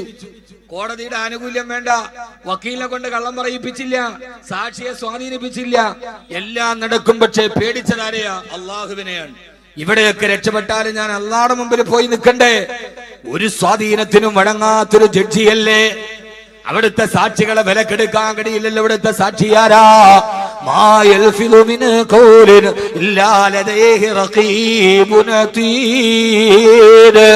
ആ റഖീബിനെയും അതീദിനെയും എനിക്ക് സ്വാധീനിക്കാൻ കഴിയില്ലല്ലോ. എന്റെ ഇടത്തെ ചുമലിലും വലത്തെ ചുമലിലും ഇരുന്ന എന്നെ റഖീബിനെയും അതീദിനെയും എനിക്ക് സ്വാധീനിക്കാൻ കഴിയില്ലല്ലോ. ഇവിടെയാണ് മാനസാന്തരത്തിന്റെ ജീവിത വിശുദ്ധിയുടെ പുതിയ പാഠങ്ങൾ തുന്നിച്ചേർക്കാൻ ലോക ചരിത്രത്തിന് മാതൃകയായി വന്നത് മാനായ മായിസ് റളിയല്ലാഹു അൻഹു. ഹബീബായ നബി തങ്ങൾ ആ വിശാലമായ മണൽപ്പരപ്പിലേക്ക് മായിസ് റളിയല്ലാഹു തആലാവിനെ ഇറക്കി നിർത്തി. സഹാബത്ത് കല്ലുകൾ എറിയാൻ തുടങ്ങി. ഇന്നും മസ്ജിദുൻ നബവിയുടെ വലതുഭാഗത്ത് ആ മരുഭൂമി ഇപ്പോഴും നിങ്ങൾക്ക് കാണാം. അവിടുത്തെ മണൽപ്പരപ്പുകൾക്ക് പറയാൻ രക്തത്തിന്റെ കലയുള്ള, രക്തത്തിന്റെ മണമുള്ള ഒരു കഥയുണ്ട്. മായിസ് റളിയല്ലാഹു അൻഹുവിന്റെ ശരീരത്തിലേക്ക് 4 ഭാഗത്ത് നിന്ന് അനുയായികളുടെ കയ്യിൽ നിന്ന് കൂർത്തുമൂത്ത കരിങ്കല്ലുകൾ മായിസ് റളിയല്ലാഹു അൻഹുവിന്റെ ശരീരത്തിലേക്ക് പാഞ്ഞു വരികയാ. ആ കരിങ്കല്ലുകൾ തന്റെ ശരീരത്തിലേക്ക് പതിക്കുമ്പോ മാംസം പൊട്ടി രക്തം ഇങ്ങനെ തടം തല്ലിയാത്തൊടുകയാണ്. മായിസ് റളിയല്ലാഹു തആല ഇതൊക്കെ ചോദിച്ചു വാങ്ങിച്ചതല്ലേ? ആ ശരീരത്തിലേക്ക് കല്ലുകൾ വന്ന് പതിച്ച് ശരീരത്തിന് മുറിവേൽക്കുമ്പോ മഹാനായ മായിസ് ബിൻ മാലിക് റളിയല്ലാഹു തആല അൻഹു ആ സമയത്ത് അല്ലാഹുവിന്റെ റസൂൽ മസ്ജിദുൻ നബവിയിൽ ഇരുന്ന് നോക്കുമ്പോ മഹാനായ ഖാലിദ് റളിയല്ലാഹു തആല ഒരു കല്ലെടുത്തു മായിസ് റളിയല്ലാഹു അൻഹുവിനെ ലക്ഷ്യമാക്കി ആഞ്ഞെറിയവേ ആ കല്ല് നെറ്റിത്തടത്തിൽ പോയി കൊണ്ട് നെറ്റിത്തടം ചിതറിത്തെറിച്ച് രക്തം നേരെ എറിഞ്ഞ ഖാലിദ് റളിയല്ലാഹു അൻഹുവിന്റെ മുഖത്തേക്ക് തെറിച്ചു.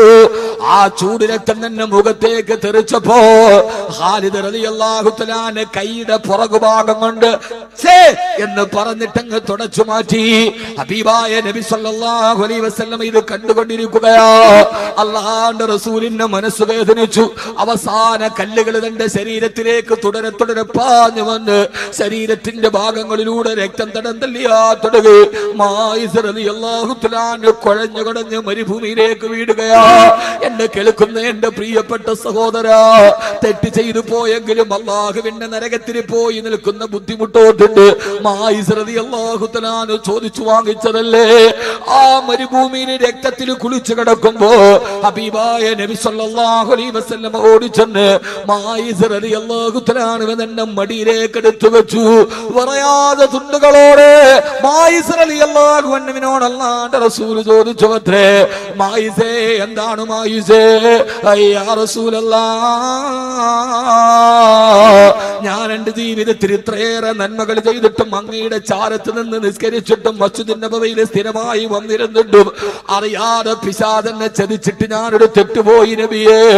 ആ തെറ്റ് ഞാൻ അങ്ങയുടെ മുമ്പിൽ ഏറ്റുപറഞ്ഞ് അല്ലാഹു പറഞ്ഞ ശിക്ഷ ഞാൻ ഏറ്റുവാങ്ങിച്ചു. യാ റസൂലല്ലാഹ്, ഇതാ മായിസിന്റെ റൂഹ് വിട പറയാൻ പോവുകയാ. മായിസ് ഈ ലോകത്ത് നിന്ന് തിരിച്ചു പോകാൻ പോവുകയാ. അല്ലാഹുവിന്റെ മുമ്പിൽ നാളെ മായിസ് പോകുമ്പോ ഇതേ തെറ്റിന്റെ പേരിൽ അല്ലാഹുവിന്റെ അടുക്കൽ നിന്ന് ഞാൻ ശിക്ഷ മേടിക്കണോ നബിയേ? അതല്ല, ഈ ഏറുകൊണ്ട് എന്റെ ശരീരം ഇങ്ങനെ വേദനിക്കുമ്പോ ഞാൻ ചെയ്തു പോയ തെറ്റിന്റെ പ്രായശ്ചിത്തം ഇതുകൊണ്ട് മതിയാകുമോ? യാ റസൂലല്ലാഹ്, അപ്പോഴാണ് ഹബീബായ നബി തങ്ങൾ പറഞ്ഞത്, മായിസേ മായിസേ, ഇന്ന ഉമ്മത്തി ഹാദിഹി ഉമ്മത്തും മർഹൂമാ ലാ യുഅദ്ദിബുഹുമുല്ലാഹു ബിഅദാബൈ. എന്റെ സമൂഹത്തിനോട് അല്ലാഹു വലിയ കരുണ ചെയ്തിട്ടുണ്ട്. ഒരേ തെറ്റിന്റെ പേരിൽ 2 പ്രാവശ്യം അവരെ ശിക്ഷിക്കപ്പെടുകയില്ലെന്ന് റൂഹി ഫിദാ നബി മുഹമ്മദ് മുസ്തഫ. 2 പ്രാവശ്യം ശിക്ഷയില്ല. ചെറുപ്പക്കാരെ, ചെറുപ്പക്കാരികളെ, തെറ്റ് ചെയ്യാത്തവരാരുമില്ല. പക്ഷേ ചെയ്തു പോയ തെറ്റ് ഇവിടെ വെച്ച് പരിഹരിക്കപ്പെടുന്നതാണോ? അതല്ല, പടച്ചിറപ്പിന്റെ നരകത്തിൽ പോകുമ്പോ ആ നരകത്തെ ഏറ്റുവാങ്ങുന്നതാണോ ബുദ്ധി എന്ന് കരുതി തൂബൂ ഇലല്ലാഹി തൗബതൻ നസുഹാ. അല്ലാഹുവിനോട് ആത്മാർത്ഥമായിട്ട് നിങ്ങൾ പശ്ചാത്തപിച്ചു മടങ്ങണേ. അല്ലാഹുവിനോട് ആത്മാർത്ഥമായിട്ട് പശ്ചാത്തപിച്ചു മടങ്ങണേ. മായിസ് റളിയല്ലാഹു അൻഹു മയ്യത്ത് നിസ്കരിക്കാൻ കൊണ്ടുവന്നു. ഹബീബായ നബി തങ്ങൾ ഇമാമത്ത് നിൽക്കാൻ പോകുമ്പോ മറുഭാഗത്ത് ഖാലിദ് റളിയല്ലാഹു അൻഹു നിൽക്കുന്നത് കണ്ടു. തന്റെ മായിസിനെ നെറ്റിത്തടത്തിലേക്ക് കല്ലെറിഞ്ഞിട്ട് ചിതറിത്തെറിച്ച ചോര മുഖത്ത് പറ്റിയപ്പോ അത് ഈർഷ്യതയോടെ ഛേ എന്ന് പറഞ്ഞ് തുടച്ചു കളഞ്ഞ ഖാലിദിനെ മയ്യത്ത് നിസ്കരിക്കാൻ കൈകെട്ടുമ്പോ അല്ലാഹുവിന്റെ റസൂൽ വിളിച്ചു, ഖാലിദേ. എന്തേ നബിയേ? മയ്യത്ത് നിസ്കരിക്കാൻ സഹാബത്തുകൾ അണിയണിയായി നിൽക്കുമ്പോ ഹബീബായ നബി തങ്ങൾ വിളിച്ചു, ഖാലിദേ ലബ്ബൈക വസഅദൈക യാ റസൂലല്ലാഹ്. എന്തേ നബിയേ? ഖാലിദേ ഇവിടേക്ക് വാ. ഖാലിദേ, കച്ചാത്തപിച്ചിട്ട് കല്ലേറുകൊണ്ട് ശരീരം ഛിന്ന ഭിന്നമായി ഷഹീദായി കിടക്കുന്ന മായിസ് റളിയല്ലാഹുവിന്റെ മയ്യത്തിലേക്ക് ചൂണ്ടിയിട്ട് അല്ലാഹുവിന്റെ റസൂൽ പറഞ്ഞ, ഖാലിദേ നിനക്കറിയോ എന്റെ ഖാലിദിന് എന്റെ മായിസിന്റെ ശരീരത്തിൽ നിന്ന് രക്തം പുരണ്ടപ്പോ നീ അത് ഈർഷ്യതയോടെ തുടച്ചല്ലോ ഖാലിദേ. എന്റെ ഖാലിദേ നിനക്കറിയോ ലക്കത്താപമായിസു ലക്കത്താപമായിസു ലക്കത്താപമായിസു. എന്റെ മായിസ് തെറ്റ് ചെയ്തെങ്കിലും അല്ലാഹുവിനോട് അവൻ തൗബ ചെയ്തതാണ്. കദ ഗഫറല്ലാഹു ലഹു. അല്ലാഹു എന്നെ മായിസിനെ ചെയ്ത തെറ്റ് പുറത്തു കൊടുത്തു ഖാലിദേ. ഇപ്പൊ എന്റെ മായിസിന്റെ അവസ്ഥ നിനക്കറിയോ? അവൻ ചെയ്ത തൗബയുടെ പ്രതിഫലം അല്ലാഹു ഈ മക്കയിലെ 70 അവിശ്വാസികൾക്ക് വീതിച്ചു കൊടുത്താൽ ആ തൗബയുടെ പ്രതിഫലം കൊണ്ട് 70 അവിശ്വാസികൾ സ്വർഗത്തിലെത്തും ഈ ഖാലിദേ എന്ന് പറഞ്ഞു കൊടുത്തു ഹബീബായ നബി മുഹമ്മദ് മുസ്തഫ. ഹബീബായ നബി മുഹമ്മദ് മുസ്തഫ സല്ലല്ലാഹു അലൈഹി വസല്ലമ. അതുകൊണ്ട് സഹോദരങ്ങളെ, സഹോദരിമാരെ, ജീവിതത്തിൽ നാം ചെയ്തു പോയ തെറ്റുകളുടെ ആഴത്തെ കുറിച്ച് ബോധമുണ്ടാവുക, എന്നിട്ട് പടച്ചറപ്പിനോട് അത് തിരിച്ചു പറയുക. അങ്ങനെ നമ്മുടെ ജീവിതത്തിന് വിശുദ്ധി ഉണ്ടാവുക. നമ്മുടെ ജീവിതത്തിലുണ്ടായ എല്ലാ കറകളും അല്ലാഹുവിന്റെ മുമ്പിൽ കഴുകി വൃത്തിയാക്കുക. അല്ലാഹു നമുക്ക് തൗഫീഖ് നൽകി അനുഗ്രഹിക്കുമാറാകട്ടെ. അല്ലാഹു തൗഫീഖ് നൽകി അനുഗ്രഹിക്കുമാറാകട്ടെ. ഹബീബായ നബി തങ്ങൾ പറഞ്ഞൊരു മനുഷ്യൻ ഒരു തെറ്റ് ചെയ്യുമ്പോൾ അവന്റെ ഹൃദയത്തിൽ ഒരു കറുത്ത പുള്ളി വീടും. അങ്ങനെ തെറ്റ് ചെയ്ത് അവന്റെ ശരീരം മുഴുവനെ കറുത്ത കളറായി മാറും. ആ അവസ്ഥക്കാണ് റാൻ എന്ന് പറയുക. കല്ലാ ബൽ റാന അലാ ഖുലൂബിഹിം മാ കാനൂ യക്സിബൂൻ. കല്ലാ ബൽ റാന അലാ ഖുലൂബിഹിം മാ കാനൂ യക്സിബൂൻ. അവരുടെ ഹൃദയം മുഴുവന് പാപം ചെയ്ത് കറുകറുത്തു പോയെന്ന് അല്ലാഹുവിന്റെ വിശുദ്ധ ഖുർആൻ. നമ്മുടെ ഹൃദയം മുഴുവന് കറുത്ത കറ പിടിച്ചിരിക്കുകയാണ്. നമ്മുടെ ജീവിതത്തിന് ശുദ്ധി നഷ്ടപ്പെട്ടു പോയി. അല്ലാഹുവേ, ഞങ്ങളുടെ ജീവിതത്തിന് നീ ശുദ്ധി വരുത്തണേ അല്ലാ. നീ ഞങ്ങളുടെ ഹൃദയത്തിന് ശുദ്ധി വരുത്തണേ അല്ലാ. ഹൃദയം മുഴുവനും പാപം ചെയ്ത് കറുകറുത്തിരിക്കുകയാണ്. അങ്ങനെ കറുത്തിരുന്നാൽ പിന്നെ വാള് പറഞ്ഞാൽ മനസ്സിലാവൂല. പിന്നെ ചരിത്രം കേട്ട അപ്പ കരയും, പക്ഷെ പിന്നെ അങ്ങോട്ട് തന്നെ പോകും. അതുകൊണ്ട് നമ്മുടെ പാപങ്ങളെ കുറിച്ച് ബോധമുണ്ടാവണം. ഞാൻ ചെയ്യുന്നത് തെറ്റാണ് എന്ന ബോധമുണ്ടാവണം. അല്ലാഹു ബോധം തരട്ടെ. രണ്ടാമത്തെ കാര്യം, എന്താണ് പാപം എന്ന് നിർവചിക്കണം. ഏതൊക്കെയാ പാപം? പാപങ്ങൾ ഏതൊക്കെയാ? ഞാൻ നേരത്തെ പറഞ്ഞല്ലോ, കള്ളു കുടിച്ചോ മാത്രമല്ല തൗബ ചെയ്യേണ്ടത്. ഒരു കാര്യം ഞാൻ ഉറപ്പിച്ചു പറഞ്ഞേക്കാം, ഏതെങ്കിലും പാപങ്ങൾ പൊറുക്കപ്പെടാതെ ജീവിതത്തിൽ കിടന്നാൽ കലിമ പറഞ്ഞല്ലി മരിക്കാൻ പറ്റൂ. ഉറപ്പാണ്. ഏതെങ്കിലും ഒരു പാപം പൊറുക്കപ്പെടാതെ കിടന്നാൽ, എന്തിനാ ഉസ്താദെ മരിക്കണതിന് മുമ്പ് തൗബ ചെയ്യണത്? ശുദ്ധി ഉണ്ടാവണത്. ശുദ്ധി ഇല്ല എങ്കിൽ 2 അപകടമുണ്ട്. എത്ര അപകടം? 2 അപകടം. ഒരപകടം ദുനിയാവിലാണ്, ഒരപകടം ആഖിറത്തിലേക്ക്. ആഖിറത്തിലെ അപകടം അവസാനം മരിക്കുന്ന സമയത്ത് കലിമ പറയാൻ പറ്റൂല. ലാ ഇലാഹ ഇല്ലല്ലാഹ് എന്ന് പറഞ്ഞിട്ട് മരിക്കൂല, ഉറപ്പ്. ഇനി ദുനിയാവിലെ അപകടം, ഏത് കച്ചവടം ചെയ്താലും രക്ഷപ്പെടൂല. ഏത് കച്ചവടം ചെയ്താലും രക്ഷപ്പെടൂല. കടം കൂടി വരികയുള്ളൂ. സമൂഹത്തിൽ തന്നെ പ്രശ്നങ്ങൾ ഉണ്ടാവും. മഴയുണ്ടാവില്ല, നാട്ടിൽ മഴയുണ്ടാവില്ല. കഴിഞ്ഞ 100 വർഷത്തിന്റെ ഇടയിലെ ഏറ്റവും വലിയ വരൾച്ചയിലേക്കാണ് കേരളം നീങ്ങുന്നത്.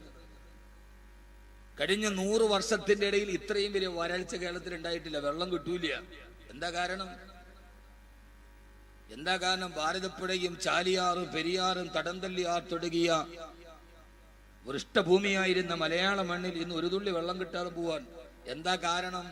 ജയലളിത മുല്ലപ്പെരിയാർ അടച്ചു കെട്ടിയത് കൊണ്ടല്ല, കാവേരിയിലെ വെള്ളം കിട്ടാത്തത് കൊണ്ടുമല്ല, നമ്മുടെ കയ്യിലെടുപ്പ് ശരിയില്ലാത്തത് കൊണ്ടാണ്. നമ്മുടെ കയ്യിലെടുപ്പ് ശരിയാവാത്തത് കൊണ്ടാണ്. കേരളം കുറച്ചൊക്കെ ഭേദമായിരുന്നു. ഇപ്പൊ കേരളവും ഏറ്റവും മതപ്പതിച്ചു കഴിഞ്ഞു. അള്ളാഹു നമ്മളെ കാത്തുരക്ഷിക്കട്ടെ. ഞാനത് വിശാലമായി പറഞ്ഞു തന്നെ, സമയം കുറവാണ്. കച്ചവടത്തിൽ പറക്കത്തുണ്ടാവില്ല. അപ്പോഴേ ചിന്തിച്ചോണം, പടച്ചോനെ ഞാൻ ചെയ്ത ഏതോ ഒരു പാപം പൊറുക്കപ്പെടാതെ കിടക്കുന്നുണ്ട്. കച്ചവടം കുറെ നടത്തി നോക്കി. പർദാ കച്ചവടം നടത്തി, പിന്നെ അത് ടെക്സ്റ്റൈൽസ് ആക്കി, പിന്നെ അത് ഹാർഡ്വെയർ ആക്കി, പിന്നെ അത് ഏറ്റവും അവസാനം കുഴിമന്തിയും റോസ്റ്റും ആക്കി. എന്നിട്ട് ഒന്നും രക്ഷപ്പെടണില്ല. അപ്പൊ അതിന്റെ അർത്ഥം എന്താ? ഏതോ ഒരു തെറ്റ് പൊറുക്കപ്പെടാതെ. തെറ്റേതാന്ന് ഞാൻ പിന്നീട് പറയാം. ഞാൻ പറഞ്ഞെങ്കിൽ മനസ്സിലാവണുണ്ടോ? പ്രശ്നം ഉറപ്പാണ്. ഖുർആൻ ഇതൊന്നും വാക്കവി പറയണല്ല. ഖുർആൻ. മഹാനായ ഹസൻ ബസ്രി റളിയല്ലാഹു തആല ഒരു ദിവസം സദസ്സിലിരിക്കുമ്പോ ഒരാൾ വന്നിട്ട് പറഞ്ഞു, മഹാനവറുകളെ, കച്ചവടം ചെയ്തിട്ട് കടം മാത്രമേ ഉള്ളൂ. ഈ കടം വീടാൻ എന്തെങ്കിലും ഒരു ദിക്ർ പറഞ്ഞു തരണം. അപ്പൊ അപ്പൊ തങ്ങളുടെ അടുത്ത് പോയിട്ടുള്ളൂ, തങ്ങളെ ആകെ പ്രശ്നമാണ്, ബുദ്ധിമുട്ടാണ്, എന്തെങ്കിലും ഒരു ദിക്ർ പറഞ്ഞു തരും. അപ്പൊ തങ്ങന്മാരൊക്കെ നമുക്കൊരു ദിക്ർ ഉസ്താദ്മാര് പറഞ്ഞു തരും. അതേപോലെ മഹാനായ ഹസൻ ബസ്രി റളിയല്ലാഹുവിന്റെ അടുക്കൽ പോയിട്ട് ഒരാൾ പറഞ്ഞു, മഹാനവറുകളെ ജീവിതത്തിൽ വല്ലാത്ത കടമാണ്, പ്രയാസമാണ്, അത് മാറാൻ ഒരു ദിക്ർ പറഞ്ഞു തരും. മഹാനവറുകൾ പറഞ്ഞു, ഫഖുൽ അസ്തഗ്ഫിറുല്ലാഹ്, നീ ധാരാളമായിട്ട് അസ്തഗ്ഫിറുല്ലാഹൽ അദീം പറഞ്ഞോളി, ഇസ്തിഗ്ഫാർ ചൊല്ലിക്കോളിൻ, പാപങ്ങൾ പൊറുക്കുന്ന ദിക്റാണ് ഇസ്തിഗ്ഫാർ. ശിഷ്യന്മാർ ഇതൊക്കെ കണ്ടുകൊണ്ട് നിൽക്കാൻ കുറെ കഴിഞ്ഞപ്പോൾ വേറൊരാൾ വന്നപ്പോ അയാൾ പറഞ്ഞു, മഹാനവറുകളെ കല്യാണം കഴിഞ്ഞിട്ട് കുട്ടികളില്ല, എന്തെങ്കിലും ഒരു ദിക്ർ പറഞ്ഞു തരീൻ. അപ്പോഴും ഹസൻ ബസ്രി റളിയല്ലാഹു തആല അൻഹു പറഞ്ഞു, ഫഖുൽ അസ്തഗ്ഫിറുല്ലാഹ്, നീ നിന്റെ വീട്ടിലിരുന്നിട്ട് ധാരാളമായിട്ട് അസ്തഗ്ഫിറുല്ലാഹൽ അദീം പറഞ്ഞോളി. അയാളും പോയി.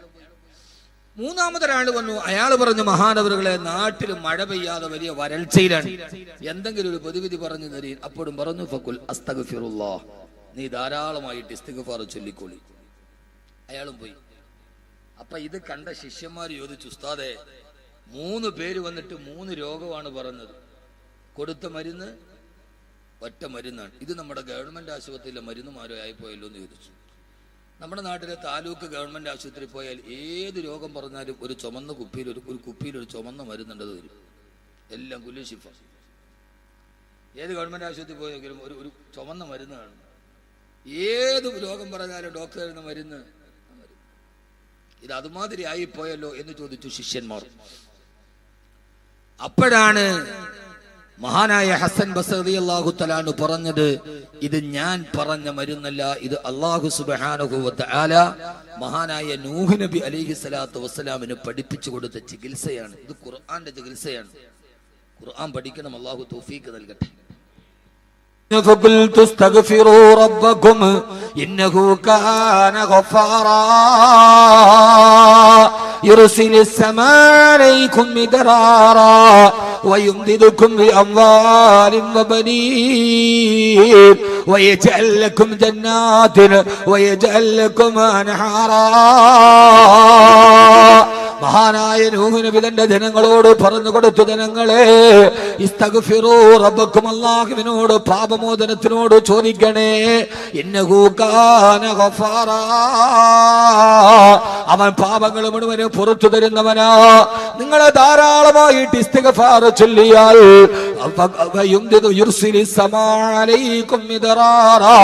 ആകാശലോകത്ത് അല്ലാഹു നിങ്ങൾക്ക് മഴ വർഷിപ്പിച്ചു തരും.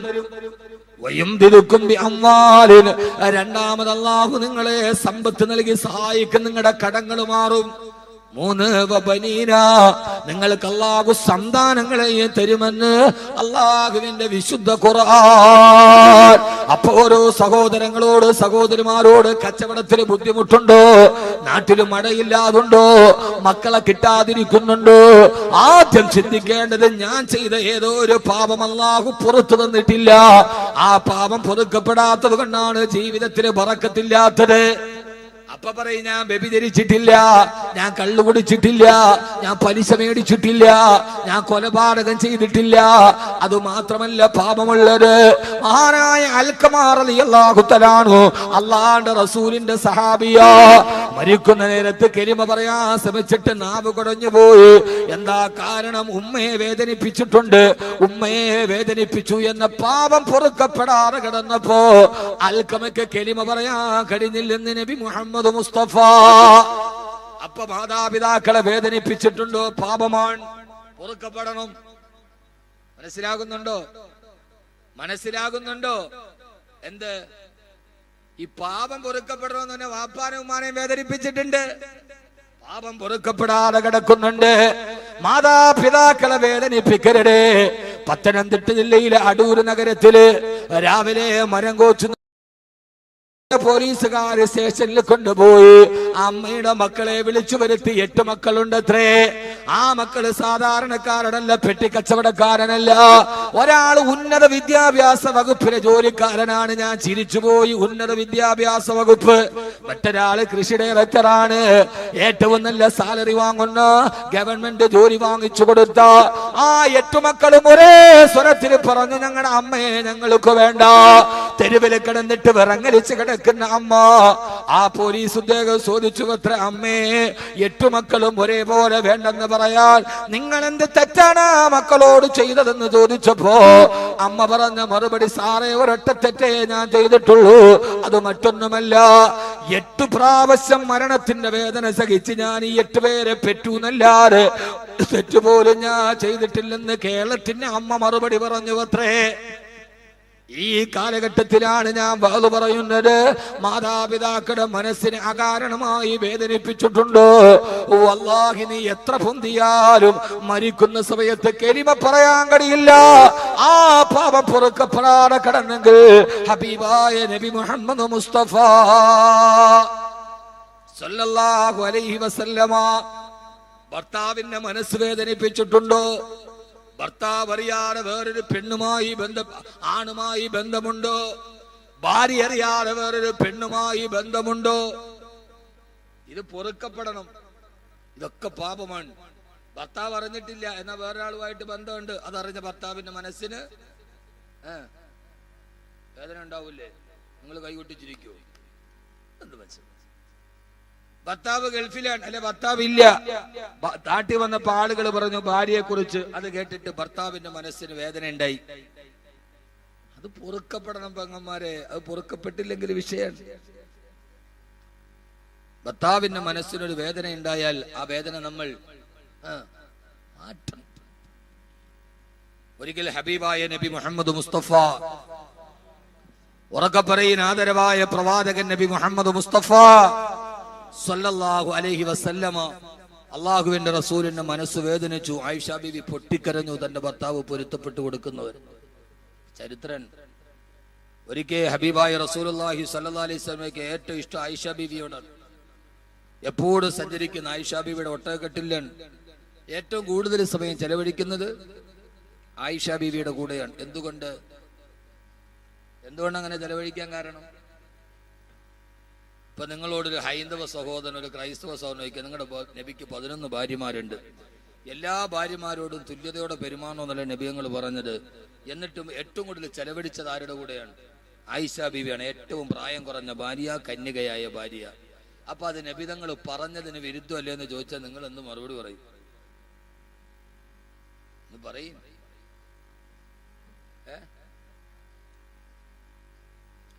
ആ പഠിപ്പിച്ചതിന് വിരുദ്ധമല്ലേ എന്ന് പറഞ്ഞാൽ നിങ്ങൾ എന്ത് മറുപടി പറയും? ഒരാൾക്ക് ഈ ചോദ്യത്തിന് സാധ്യതയില്ലേ? അപ്പൊ എന്താ മറുപടി പറയാ? അങ്ങനെ മേപ്പോട്ട് നോക്കിയാൽ മതി, അപ്പൊ മറുപടി കിട്ടും. അതിനൊരു കാരണമുണ്ട്. ആ കാരണം മറ്റൊന്നുമല്ല, ആയിഷ ബീവി റളിയല്ലാഹു തആല പ്രസവിച്ചിട്ടില്ല. ബാക്കിയുള്ള ഭാര്യമാർക്ക് കഥ പറയാനും സങ്കടം വരുമ്പോ ആശ്വസിപ്പിക്കാനും അവരുടെ ജീവിതത്തിൽ താങ്ങായി തണലായി അവർക്ക് അവരുടെ മക്കളുണ്ട്. പക്ഷെ ആയിഷ ബീവിക്ക് മക്കളില്ല.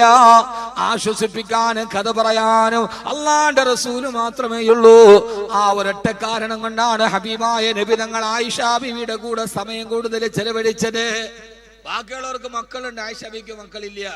അപ്പൊ എല്ലാത്തിനും ആരേ ഉള്ളൂ? ഞാനേ ഉള്ളൂ. അതുകൊണ്ടാണ് അവിടെ പോയത്, തമാശ പറഞ്ഞത്, മടിയിലെ തല വെച്ച് കിടന്നത്, ഓട്ട മത്സരം നടന്നത്. മദീനയിൽ പോയാൽ ഒരു പള്ളി കാണാം, മസ്ജിദ് സബക്. ആ പള്ളിയുടെ പേര് മസ്ജിദ് സബക് എന്നാണ്. മത്സരം നടന്ന പള്ളി. എന്ത് മത്സരം? ISL നടന്ന എന്ത് മത്സരം? കേരള ബ്ലാസ്റ്റേഴ്സും അത്ലറ്റിക്കോട് ഈ കൊൽക്കട്ടയും തമ്മിൽ ഫൈനൽ നടന്ന സ്ഥലമല്ല. അവിടെ ഒരു പള്ളിയുണ്ട്, മസ്ജിദ് സബക്.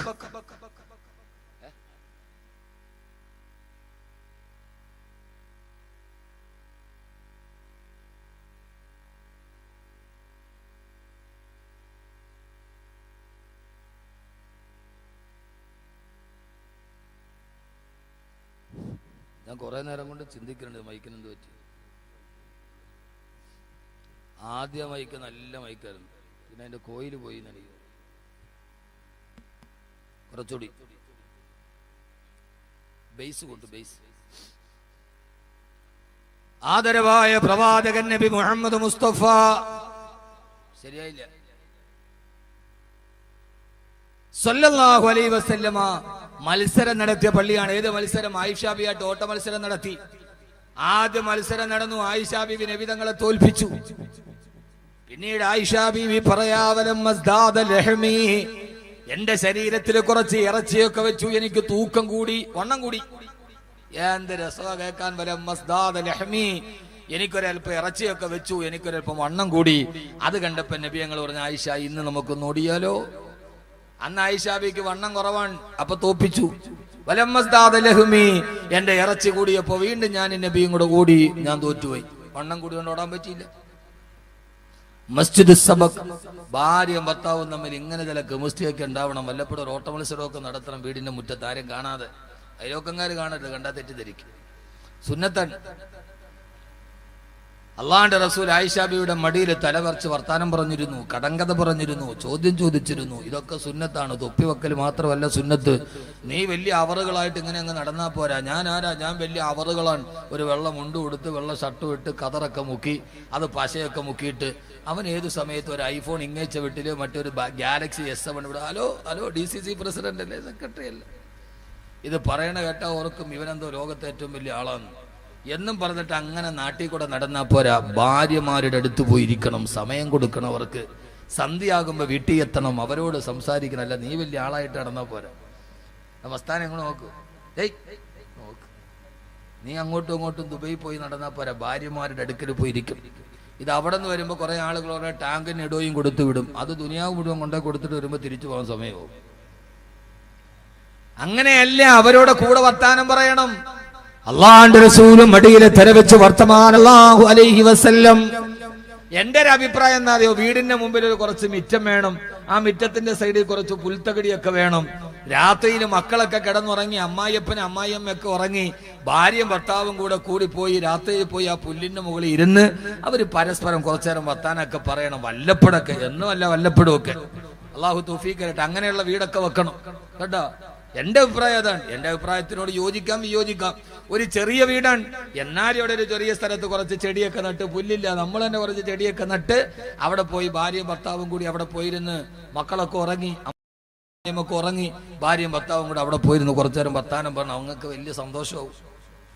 പക്ഷെ ഭാര്യയും ഭർത്താവും ഒന്നിച്ചിരുന്ന് അവിടെ നിന്ന് വർത്താനം പറയുമ്പോൾ ഈ അമ്മായിയമ്മ എന്ന് പറയുന്ന സാധനം ഇങ്ങനെ മതിലിന്റെ മുകളിൽ കൂടെ ഓന്തു നോക്കുമ്പോൾ ഒളിഞ്ഞു നോക്കരുത്.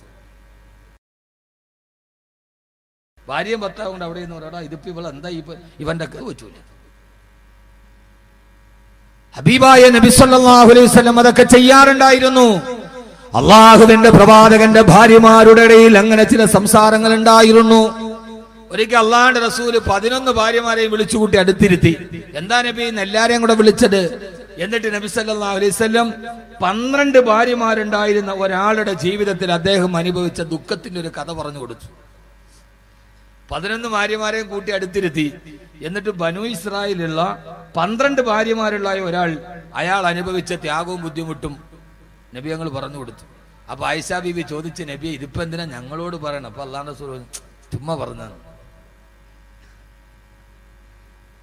ഇതാണ് മുത്ത് റസൂൽ, ഇതാണ് മുത്ത് റസൂൽ സല്ലല്ലാഹു അലൈഹി വസല്ലം. ഇതേപോലെ ഒരു ദിവസം ഹഫ്സ റളിയല്ലാഹു അൻഹാ ആയിഷ ബീവിയോട് പറഞ്ഞു, ഹഫ്സ, നമുക്ക് അല്ലാഹുവിന്റെ റസൂലിനെ നമുക്കൊന്ന് പറ്റിക്കാം ഹഫ്സ. എന്താണ് പറ്റിക്കാൻ? അവർ രണ്ടുപേരും കൂടെ ചെറിയൊരു ഉപായം പ്ലാൻ ചെയ്തു. ഞാനത് പറഞ്ഞുതരാം, അല്ലാഹു തൗഫീഖ് നൽകട്ടെ. ഇൻഷാ അല്ലാഹ് ഈ പരിപാടിയുടെ വിജയത്തിനു വേണ്ടി സംഘാടകർ ഒരു ബക്കറ്റുമായിട്ട് നിങ്ങളുടെ മുമ്പിൽ വരും.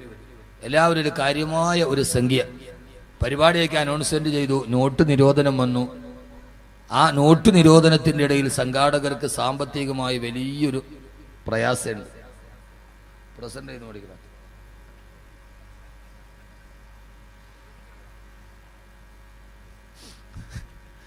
എന്നിട്ട് പ്രസിഡന്റിയുടെ ആദ്യം ബിസ്മില്ലാഹ് ഉദ്ഘാടനം ചെയ്യാം. അള്ളാഹു സ്വീകരിക്കുമാറാകട്ടെ. അപ്പോ എന്താ പറഞ്ഞേ? അള്ളാഹു സ്വീകരിക്കുമാറാകട്ടെ. എല്ലാവരും ഒരു നല്ല സദഖ അല്ലാഹുവേ നീ സ്വീകരിക്കണേ അല്ലാ. ഏതാഗ്രഹത്തോടെ ഈ സദഖ ചെയ്യുന്നുവോ അവരെ ഹലാലായ മുറാദുകളെ ഹാസിലാക്കണേ തമ്പുരാനെ.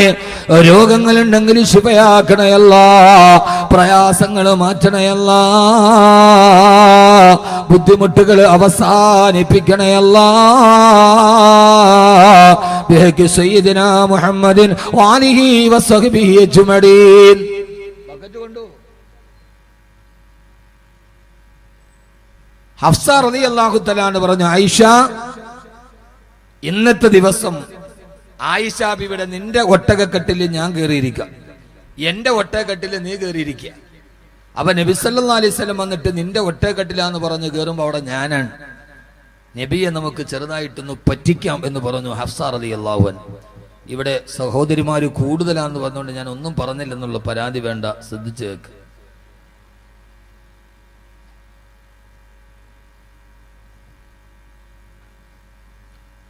അങ്ങനെ മഹദിയായ ഹഫ്സ റളിയല്ലാഹു അൻഹ ആയിഷ ബീവിയുടെ ഒട്ടകക്കെട്ടിൽ കയറി. മഹാനായ നബി സല്ലല്ലാഹു അലൈഹി വസല്ലമ യാത്ര പോവാൻ ആയിഷ ബീവിയുടെ കെട്ടിലോട്ട് കയറിയപ്പോ ഫൈദാ ഹിയ ബിഹഫ്സ, അവിടെ മഹദിയായ ഹഫ്സ ബീവി ഇരിക്കുകയാ. ഹഫ്സ റളിയല്ലാഹു തആല സലാം പറഞ്ഞു. അല്ലാഹുവിന്റെ റസൂൽ മനസ്സിലായി അവർ തന്നെ കബളിപ്പിച്ചതാണ്. പിന്നെ ഹബീബായ നബി തങ്ങളൊന്നും മിണ്ടിയില്ല. യാത്ര തുടർന്ന് രാത്രിയായപ്പോ ആ യാത്രയ്ക്ക് വേണ്ടി മരുഭൂമിയിൽ തമ്പടിച്ചു. ആയിഷ റളിയല്ലാഹു തആല വേറൊരു ഒട്ടകക്കെട്ടിലിരിക്കുന്നുണ്ട്. മഹദി അവറുകൾ രാവിലെ ഉറക്കമെഴുന്നേറ്റപ്പോ ഹബീബായ നബി തങ്ങൾ ഉറക്കത്തിൽ എഴുന്നേറ്റ് വരുമ്പോ അല്ലാഹുവിന്റെ റസൂലിനെ ഒന്ന് കളിയാക്കാൻ ഹബീബായ നബിയുടെ നേരെ നോക്കിയിട്ട് ഹബീബായ നബി തങ്ങൾ എഴുന്നേൽക്കുകയാണ്.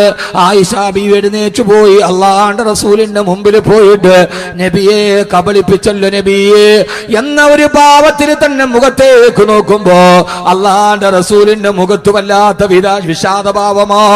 അല്ലാഹുവിന്റെ റസൂലിന്റെ മുഖത്ത് വല്ലാത്ത ദുഃഖമുണ്ട്. ആയിഷ ബീവി റളിയല്ലാഹു തആലയ്ക്ക് സങ്കടമായി. അതേവരെയുള്ള കളിതമാശ മാറി, അതേവരെയുള്ള വിനോദം മാറി.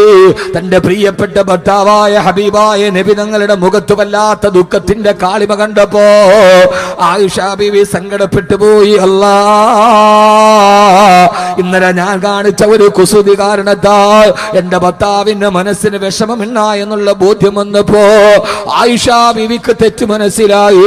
ഇദ്ഖർ പുൽക്കൂട്ടങ്ങൾ നിറഞ്ഞു നിൽക്കുന്ന പുൽക്കൂട്ടത്തിന്റെ ഇടയിലേക്ക് തന്റെ കാലുകൾ ഇറക്കി വെച്ചിട്ട് ആയിഷ ബീവി പൊട്ടിക്കരഞ്ഞുകൊണ്ട് പറഞ്ഞു, അത്രേ അല്ലാഹുവേ, ആയിഷ ചെയ്ത ഒരു കുസൃതി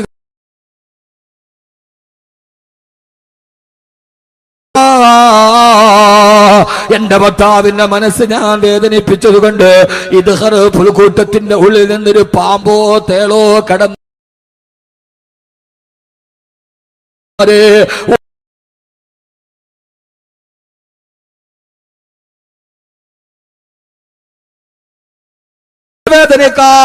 കാരണക്കാരിയായപ്പോ ആ പ്രിയപ്പെട്ട ഭർത്താവിന്റെ ദുഃഖമോത്ത് പൊട്ടിക്കരഞ്ഞ ആയിഷ ബീവി അവസാനം കുറച്ചു നേരം തോളിലൊരു ഘട്ടം കണ്ട് തിരിഞ്ഞു നോക്കുമ്പോ അല്ലാഹുവിന്റെ റസൂലാണ്. ആയിഷ എഴുന്നേക്കുമോളെ എന്ന ഹബീബായ നബി തടികിത്തലോട് തന്റെ നെഞ്ചിലോട്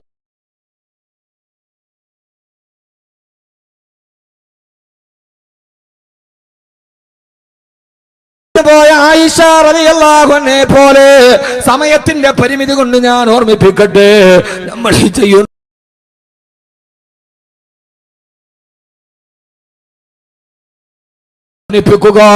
ഭാര്യമാരെ മനസ്സ് വേദനിപ്പിക്കുക, ഇതൊക്കെ ജീവിതത്തിൽ അല്ലാഹു ഇഷ്ടപ്പെടാത്ത പാപങ്ങളാണ്. ആ പാപങ്ങളിൽ ഏതെങ്കിലും ഒന്ന് പൊറുക്കപ്പാൻ വല്ലാഹി ദുനിയാവിൽ നിന്ന് സന്തോഷത്തോടെ വിട പറയാൻ കഴിയില്ല. നമ്മുടെ ആഖിബത്ത് നന്നാവില്ല.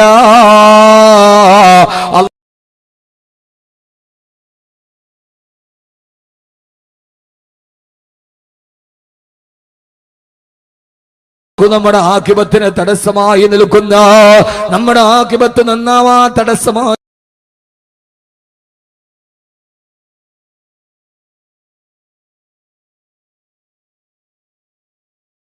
നിൽക്കുന്ന എല്ലാ വടികളിൽ നിന്നുള്ള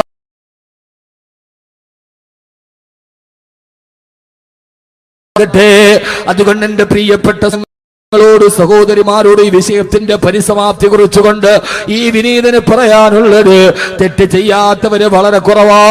ആ തെറ്റുകളൊക്കെ തെറ്റുകളാന്ന് മനസ്സിലാക്കി പിന്നെ ദാമത്തി മുക്കിലിയാ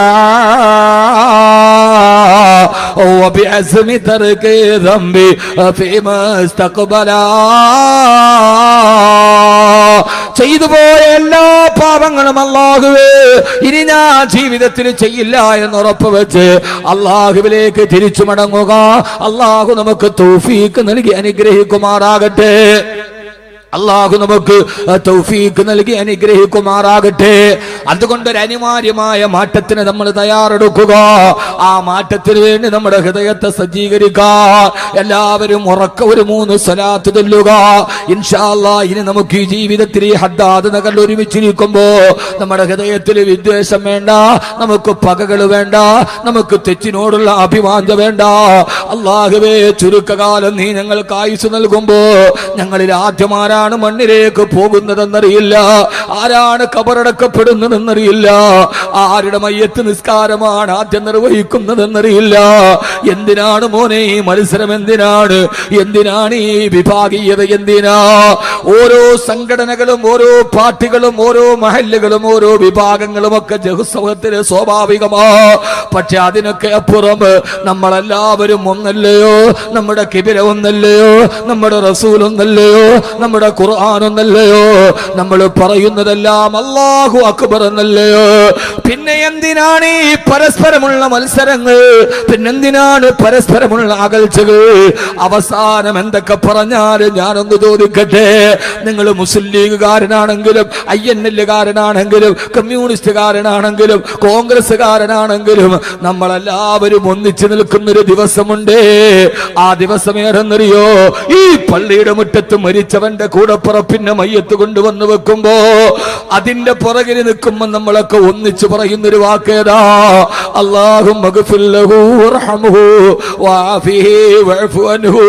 ഇന്നലെ വരെ എന്റെ കൂടെ കലഹിച്ച് നടന്നവൻ, ഇന്നലെ വരെ എന്റെ മറുഭാഗത്ത് നിന്നവൻ, അവൻ ഇന്ന് വിട പറയുന്നു. അല്ലാഹുവേ, 6 അടി മണ്ണിലേക്ക് പോകുന്ന സമയത്ത് മനസ്സിൽ നമുക്ക് ദുഃഖം വരാൻ പറ്റുമോ?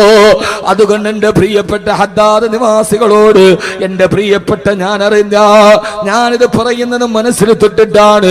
കാസർഗോഡ് ജില്ലയിൽ ഈ വിനീതൻ പ്രഭാഷണത്തിന് വരുമ്പോ ഏതാണ്ട് ആദ്യം തന്നെ ഞാൻ വന്ന് സംസാരിച്ചു പോയൊരു നാടാണിത്.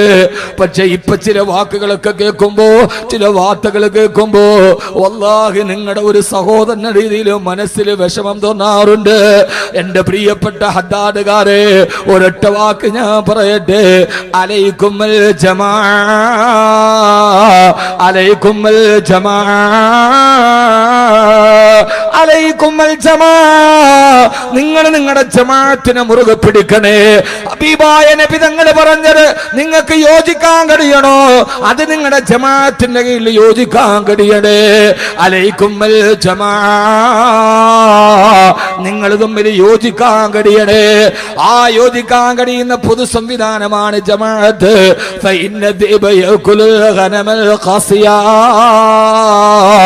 ഒറ്റതിരിഞ്ഞ് നടക്കുന്ന ആടിനെയാണ് ചെന്നായ ആക്രമിക്കുക.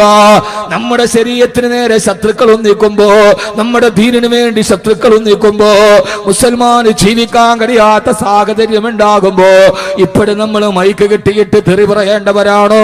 നമ്മൾ പരസ്പരം ചെളിവാരി എറിയേണ്ടവരാണോ?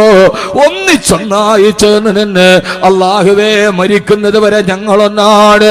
അല്ലാഹുവിന്റെ ദീനിനു വേണ്ടി ഒന്നിക്കാൻ കഴിഞ്ഞില്ലെങ്കിൽ പിന്നെ എന്നാണ് നമുക്ക് ഒന്നിക്കാൻ കഴിയുക? പണത്തിന് വേണ്ടി വേണ്ട, പദവിക്ക് വേണ്ടി വേണ്ട. പണം എവിടെ സഹോദരാ? 20,000 കോടി രൂപ ബാക്കി വെച്ച പെണ്ണാണ് ജയലളിത പോയി കിടന്നത് 6 അടി മണ്ണിലാണ്. നീ കുറെ കോടികൾ ഉണ്ടാക്കിയിട്ടത് തട്ടിച്ചിട്ടാകട്ടെ, വെട്ടിച്ചിട്ടാകട്ടെ, നേരായ മാർഗത്തിലാകട്ടെ, കുറെ പച്ചനോട്ടിന്റെ തിളക്കമുണ്ടായിട്ട് കാര്യമെന്താ? നിനക്കുള്ളത്?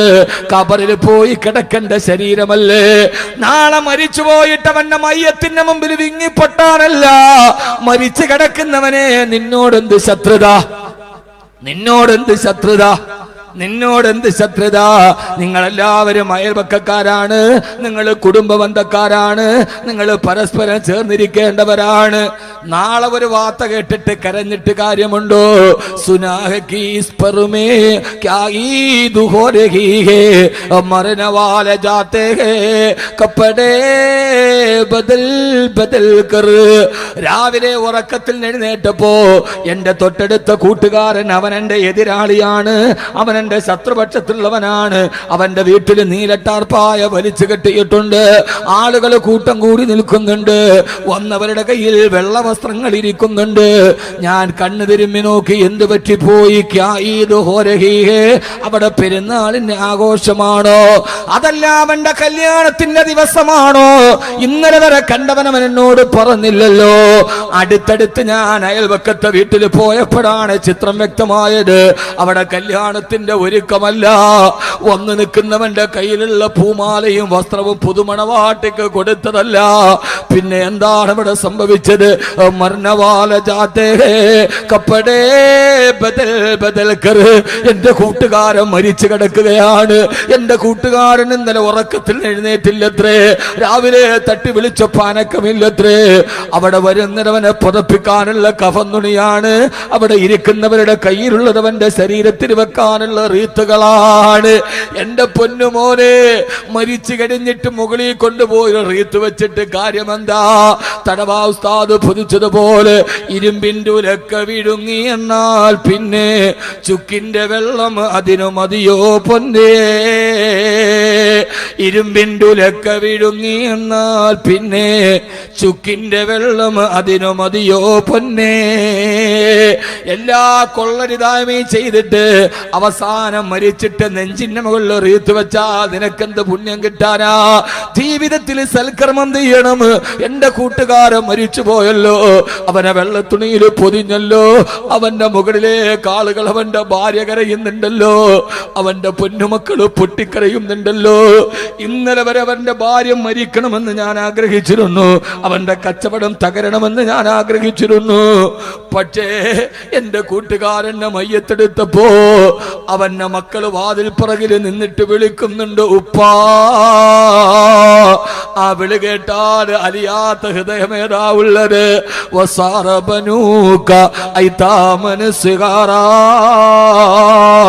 വഅന കൈറസകൽ ബഅലുൽ ജദീദു. അവന്റെ മക്കള് കിടന്ന് ഉപ്പാന്ന് വിളിക്കുന്നുണ്ട്, അവന്റെ ഭാര്യ പൊട്ടിക്കരയുന്നുണ്ട്. അല്ലാഹുവേ എനിക്ക് ഇവനെ സഹായിക്കാൻ കഴിഞ്ഞില്ലല്ലോ. എല്ലാവരും കൂടി പള്ളിയുടെ മുമ്പിൽ കൊണ്ടുവന്ന് മയ്യത്ത് നിസ്കരിച്ച് ഖബറിലേക്ക് ഇറക്കി വിടുമ്പോ ഒരു പിടി മണ്ണ് വാരി ഇടാതിരിക്കാൻ കഴിയോ? ഇന്നലെ വരെ ഞങ്ങൾ രണ്ട് രീതിയിൽ നിന്നവരാണ്, പക്ഷേ ഖബറടക്കുമ്പോ കൈ കൊണ്ടൊരു പിടി മണ്ണ് വാരി ഇടാതിരിക്കാൻ പറ്റുമോ? മനസ്സിൽ വിദ്വേഷം വെച്ചിട്ട് പിടിമണ്ണ് മാറിയിട്ടിട്ട് കാര്യമെന്താ? അതുകൊണ്ട് ഹദ്ദാദ് നഗറിലെ പ്രിയപ്പെട്ട സഹോദരങ്ങളോട് ഞാനിത് പറയുന്നത്, നിങ്ങളുടെ ചില പ്രവൃത്തി കൊണ്ട് എനിക്കും വേദന ഉണ്ടായിട്ടുണ്ടാവാം, പക്ഷേ വല്ലാഹി എനിക്കതൊരു പ്രശ്നമല്ല, അതെന്റെ ഹൃദയത്തെ വേദനിപ്പിച്ചിട്ടുമില്ല. ഞാൻ ഈ ഹദ്ദാദ് നഗറിൽ നിന്നിട്ട് പറയാണ്, എന്തൊക്കെ പ്രശ്നമുണ്ടായാലും അതെന്റെ ഹൃദയത്തെ വേദനിപ്പിച്ചിട്ടേ ഇല്ല. ഞാനങ്ങനെ വേദനിച്ചിട്ട് തളരുന്നവനുമല്ല. ചെറുപ്പകാലം മുതലേ ഒഴുക്കുന്നതിനെ നീന്തി പിടിച്ചിട്ട് ഇവിടം വരെ പറന്നെത്തിയതാണ് ഞാൻ. ചെറുപ്പം മുതലേ ഒഴുക്കിനെതിരെ നീന്തിയവനാണ് ഞാൻ. അതുകൊണ്ട് എനിക്ക് മലവെള്ളപ്പാ ചില പ്രശ്നം ഇഖ്വാനി വഖുല്ലാനി, അല്ലാഹുവിന്റെ മാർഗത്തിൽ നിങ്ങൾ ഒന്നിച്ചു നിൽക്കണേ. അലൈക്കുമൽ ജമാ, നിങ്ങളെ ജമാഅത്തിനെ മുറുകെ പിടിക്കണേ. അല്ലാഹു മരിക്കുന്നത് വരെ ഈ പള്ളിമുറ്റത്ത് ഒരുമിച്ച് നിൽക്കാൻ അല്ലാഹു നമുക്ക് തൗഫീഖ് നൽകി അനുഗ്രഹിക്കുമാറാകട്ടെ. അല്ലാഹു തൗഫീഖ് നൽകട്ടെ. എന്റെ കൽബി എന്ന് പറയുന്ന വാക്കാണ്, എന്റെ അപ്പുറത്തോട്ടൊന്നുമില്ല. ഇതെന്റെ കൽബി എന്ന് പറയുന്ന വാക്കാണ്. അല്ലാഹു നമുക്ക് തൗഫീഖ് നൽകുമാറാകട്ടെ. അല്ലാഹു തൗഫീഖ് നൽകുമാറാകട്ടെ. ആദരവായ പ്രവാചകൻ നബി മുഹമ്മദ് മുസ്തഫ സല്ലല്ലാഹു അലൈഹി വസല്ലമ നമുക്കൊരു മാറ്റമുണ്ടാകേണ്ട സഹോദരങ്ങളെ. എന്ന് വരെയാണ് ഇതിലേക്കാണ് തമ്മിലടിച്ചവരായിരുന്നില്ലേ മക്കാ ഖുറൈശികൾ? അവരാരാ? സഹാബത്തുകളാരാ? സഹാബത്തുകളാരാ? ഹബീബായ നബി മുഹമ്മദ് മുസ്തഫ ഉറക്കപ്പറ. അവരാരാ? അവര് ജീവിതത്തിൽ തമ്മിലടിച്ചവരാണ്.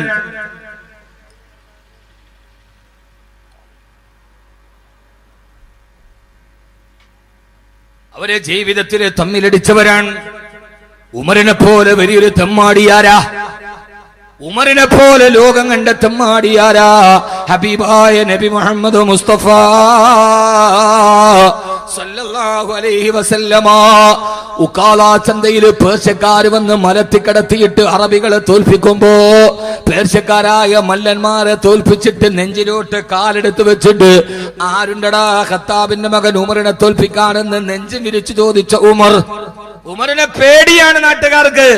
ഒരാൾ പോലും ഉമറിന്റെ നേരെ നിൽക്കില്ല. ഒരാൾ ഉമറിനോട് ചോദ്യം ചെയ്യില്ല.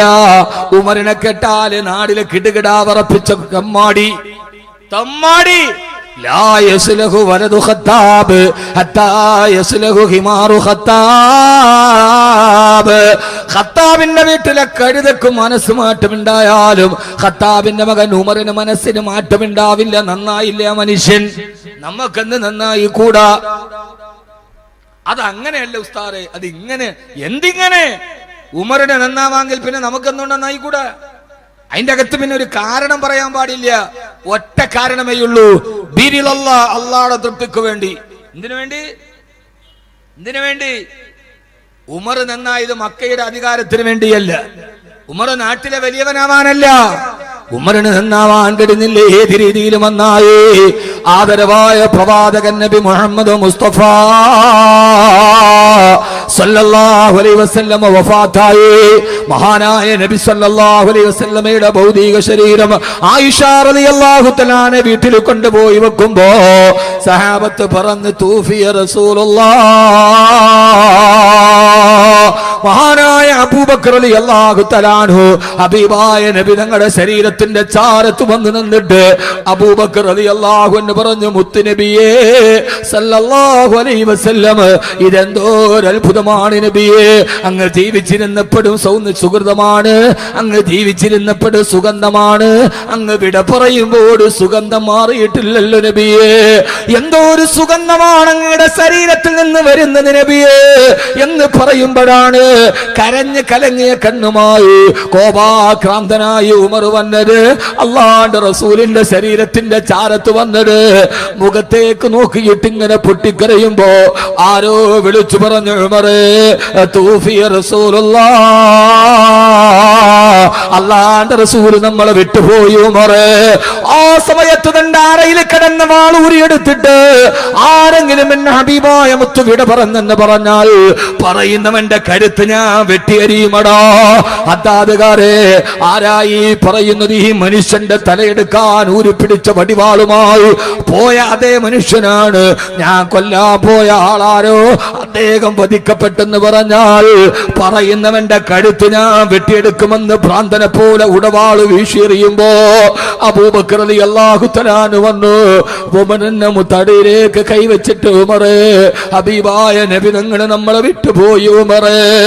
ബഹുമാനപ്പെട്ട ഉമർ റളിയല്ലാഹു തആല അബൂബക്കർ റളിയല്ലാഹു അൻഹുവിന്റെ നെഞ്ചിലേക്ക് ചാന്ന് കടന്ന് കൊച്ചുകുട്ടിയെ പോലെ അബൂബക്കറേ ഹബീബായ മുത്ത് നമ്മളെ വിട്ടുപോയിട്ടില്ല. മൂസാ നബി അള്ളാനെ കാണാൻ പോയിട്ട് 40 ദിവസം കഴിഞ്ഞ് തിരിച്ചു വന്നതുപോലെ നമ്മുടെ റസൂലുള്ള തിരിച്ചു വരും അബൂബക്കറേ. ഹബീബായ നബി തങ്ങൾ നമ്മളെ വിട്ടുപോവില്ല. ഇത് അള്ളാനെ കാണാൻ പോയതാ. ഇല്ല ഉമറേ, വമാ മുഹമ്മദുൻ ഇല്ലാ റസൂൽ ഖദ് ഖലത് മിൻ ഖബലിഹി الرسل അഫഇമ്മാ തൗഖുതിലൻ കലബതും വലാ അൽഖാബികും. അല്ലാഹുവിന്റെ പ്രവാചകന്മാരെല്ലാവർക്കും മരണം സാധ്യമാ. അബൂബക്കർ റളിയല്ലാഹു അൻഹുവിന്റെ ചുമലിലേക്ക് ചാഞ്ഞു കിടന്ന് പൊട്ടിക്കരഞ്ഞ ഉമർ അവസാനം ഹബീബായ നബി തങ്ങൾ വഫാത്തായി. ഖലീഫയായിരിക്കുമ്പോ അനസ് ബിൻ മാലിക് റളിയല്ലാഹു തആല പാതിരാ സമയത്ത് ഈത്തപ്പഴത്തോട്ടത്തിലൂടെ പോയപ്പോ രാത്രിയിൽ ഈത്തപ്പഴത്തോട്ടത്തിൽ നിന്നൊരു ശബ്ദം കേൾക്കുകയാ. എടാ ഉമറേ, നീ ആരാണടാ നിന്നെ അമീറുൽ മുഅ്മിനീൻ എന്ന് വിളിച്ചത്? നീ ഒരു കാലത്ത് കള്ളു കുടിച്ചവനല്ലേടാ, നീ പെണ്ണിനെ പിടിച്ചവനല്ലേടാ ഉമറേ? അനസ് റളിയല്ലാഹു തആല ഞെട്ടിപ്പോയി. കിസ്റ കൈസറിനെ കിടുകിടാ വിറപ്പിച്ച ഉമറിനെ പാതിരാത്രിയിൽ ചോദ്യം ചെയ്യുന്നതാരാ? നോക്കുമ്പോ മദീന മുഴുവനും ഉറങ്ങിക്കിടക്കുമ്പോ ഈത്തപ്പനത്തോട്ടത്തിന്റെ ഉള്ളിൽ പോയിട്ട് ഒരു ഈത്തപ്പന മരത്തിലേക്ക് ചാരിക്കിടന്നിട്ട് സ്വന്തം പേരുടെ നെഞ്ചിലേക്ക് ചൂണ്ടിയിട്ട് ചോദിക്കുകയാണ്, എടാ ഉമറേ, എടാ ഉമറേ, നീ എത്ര മോശക്കാരനായിരുന്നടാ ഉമറേ? ആർക്കെങ്കിലും ചിന്തിക്കാൻ പറ്റുമോ? അവസാനം മദീനത്തെ പള്ളിയിൽ ഖുത്ബ ഓതുമ്പോ ഉമർ റളിയല്ലാഹു തആല ദുആ ചെയ്തു, അല്ലാഹുവേ, അല്ലാഹുമ്മർസുഖ്നി ശഹാദതൻ ഫീ ബലദി റസൂലിക. പടച്ചവനെ, ഉമറിന് മരിക്കുന്നതിന് മുമ്പ് ഒരു ആഗ്രഹമുണ്ട്. ഞാൻ മരിക്കുമ്പോ ഹബീബായ നബി തങ്ങളുടെ മദീനയിൽ എന്നെ രക്തസാക്ഷിയാക്കണയല്ല. നടക്കില്ല ഉമറേ, നടക്കില്ല. മദീനയിൽ രക്തസാക്ഷിയാകണമെങ്കിൽ മദീനയിൽ യുദ്ധം നടക്കണ്ടേ? ഹറമിൽ യുദ്ധം നടക്കില്ലല്ലോ, അതുകൊണ്ട് രക്തസാക്ഷിയാവില്ല ഉമറേ. ചെറുപ്പക്കാരാ, ആഗ്രഹിച്ചോ നടത്തി തരുന്നൊരു പടച്ചറബല്ലേ. ഷഹീദായി മദീനയിൽ മരിക്കണമെന്ന് ആഗ്രഹം വന്നതുകൊണ്ടാണ് സുബഹി നിസ്കാരത്തിന് ആദ്യത്തെ റക്അത്ത് നിൽക്കുമ്പോ അബൂലുലുവ എന്ന മടപ്രാന്ന പിച്ചാത്തിപ്പിടി വയറ്റിലോട്ട് കുത്തിക്കയറ്റിയത്, കുടൽമാല വെളിയിലോട്ട് ചിതറിത്തെറിച്ചത്, ബോധരഹിതനായി മുസല്ലയിലേക്ക് വീണത്. ഇടയ്ക്ക് ബോധം വന്നപ്പോ താഴെ കിടക്കുന്ന കുടൽമാലകൾ ഇടത്തെ കൈ കൊണ്ട് തന്റെ വയറ്റിലേക്ക് ചേർത്ത് വെച്ച് വലത്തെ കൈ നിരത്ത് കുത്തി എഴുന്നേൽക്കുകയാ. മോനെ അബ്ദുല്ലാ, എന്തേ ഉപ്പ, സുബഹിയുടെ സമയം കഴിഞ്ഞോ മോനെ? ഇല്ല ഉപ്പ. എന്തേ ഉപ്പ? ഞാൻ സുബഹിയുടെ ആദ്യത്തെ റക്അത്തിൽ നിസ്കരിക്കുമ്പോഴാണ് കുത്തേറ്റ് വീണത്. എന്റെ സുബഹി നിസ്കാരം പൂർത്തിയായിട്ടില്ല. അല്ലാഹുവിന്റെ മുമ്പിലേക്ക് ഞാൻ പോകുമ്പോ സുബഹി കളാക്കിയിട്ട് ഉമർ പോയി നിന്നാൽ ഉമറിന് പേടിയാ അബ്ദുല്ലാ. മരിക്കുന്ന നേരത്ത് കുടൽമാല വെളിയിലോട്ട് വീണതിടത്തെ കൈകൊണ്ട് വയറ്റിലേക്ക് ചേർത്ത് പിടിച്ച് ഉമർ റളിയല്ലാഹു തആല കരയാ. അവസാനം പറഞ്ഞു, മോനെ അബ്ദുല്ലാ, ആയിഷ ബീവിയോട് പോയിട്ട് ചോദിക്കതെടുത്ത് കബറ് കുടിക്കാൻ ഒരു സ്ഥലം ചോദിക്ക്. അള്ളാന്റെ റസൂലിന്റെ അടുക്കൽ എന്റെ കബറ് കുടിക്കണം. ആയിഷ ബീവി റളിയല്ലാഹു തആല അനുവാദം കൊടുത്തു. അബ്ദുല്ലാഹ് ഇബ്നു ഉമർ എന്ന പൊന്നുമോന്റെ മടിയിൽ തലവെച്ച് കിടക്കുമ്പോ അവസാനം മടിയിൽ തലവെച്ച് കിടക്കുമ്പോ മോനെ അബ്ദുല്ലാ, ഉപ്പാടെ ശിരസ്സെടുത്ത് മണ്ണിൽ വെക്കും മോനെ. എന്തേ ഉപ്പാ? നിന്റെ ഉപ്പാക്കൊരു യോഗ്യതയുമില്ല. നിന്റെ ഉപ്പ ഒരു കാലത്തെ കള്ളുകുടിയനായിരുന്നു. നിന്റെ ഉപ്പ ഒരു കാലത്തെ ഏറ്റവും വലിയ തമ്മാടിയായിരുന്നു. ഒരു നിസ്സാരക്കാരനായി മണ്ണിൽ കിടന്ന് ഉമർ മരിക്കട്ടെ മോനെ അബ്ദുല്ലാ. വാപ്പാടെ മയ്യത്ത് കുളിപ്പിക്കുമ്പം വെള്ളത്തിൽ കർപ്പൂരം ചേർക്കരുത്. സാധാരണക്കാരനായി ഉമർ ഈ ലോകത്ത് നിന്ന് വിട പറയട്ടെ മോനെ. അവസാന സക്കറാത്തിന്റെ വേദന എത്തുമ്പോ താഴെ കിടക്കുന്ന ഈ തപ്പന മരത്തിന്റെ ഓലയെടുത്ത് കയ്യിൽ വെച്ചിട്ട് യാ ലൈതനീ കുന്തു മിഥില ഹാദാ, അല്ലാഹുവേ, ഞാൻ ഇതേപോലെ ഒരു പുൽക്കൊടിയായി മാറിയിരുന്നെങ്കിൽ എത്ര നന്നായിരുന്നു അല്ലാ എന്ന് പരലോകത്തെ ഓർത്ത് പൊട്ടിക്കരഞ്ഞു പോയ സയ്യിദുനാ ഉമർ ഇബ്നുൽ ഖത്താബ് റളിയല്ലാഹു തആല അൻഹുവിനെ പോലെ എന്റെ പ്രിയപ്പെട്ട സഹോദരങ്ങളോട് സഹോദരിമാരോട് അനിവാര്യമായ മാറ്റം ഉണ്ടാവണം. അത് ഇന്ന് തന്നെ ഉണ്ടാവണം. ഇനി മുതൽ ജീവിതത്തിൽ നന്മയ്ക്ക് വേണ്ടി നിലകൊള്ളണം. ഉമർ റളിയല്ലാഹു അൻഹുവിന് മാറ്റം വന്നതുപോലെ നമ്മുടെ ജീവിതത്തിൽ മാറ്റമുണ്ടാകണം. അൽഹംദുലില്ലാഹ് തുമ്മ അൽഹംദുലില്ലാഹ്. അഞ്ചാമത്തെ പ്രാവശ്യമാണ് ഹദ്ദാദ് നഗറിൽ ഞാൻ ഈ പ്രഭാഷണം നടത്തുന്നത്. വല്ലാഹി പടച്ച റബ്ബിനെ തന്നെയാണ് സത്യം. ഇനി ഒരിക്കൽ കൂടി ഒരു ഡേറ്റ് തന്നിട്ട് ഇവിടെ വരുമോ എന്ന കാര്യം എന്റെ ചിന്തയിലില്ല. വരണമെന്ന് അത്ര വലിയ ആഗ്രഹവും വെച്ചിട്ടില്ല. പക്ഷേ ഇൻഷാ അല്ലാഹ് ഹദ്ദാദ് നഗർ അല്ലാഹു അനുഗ്രഹിച്ച ഒരു നാടാണ്. ധാരാളം വിഭവശേഷി അല്ലാഹു നിങ്ങൾക്ക് തന്നിട്ടുണ്ട്. സാമ്പത്തിക ഭദ്രത അല്ലാഹു തന്നിട്ടുണ്ട്. ദീനിന്റെ ദീനിന്റെ കാര്യത്തിന് ഇറങ്ങാൻ പറ്റുന്ന ഒരു വലിയ നേതൃനിര ഇവിടെയുണ്ട്.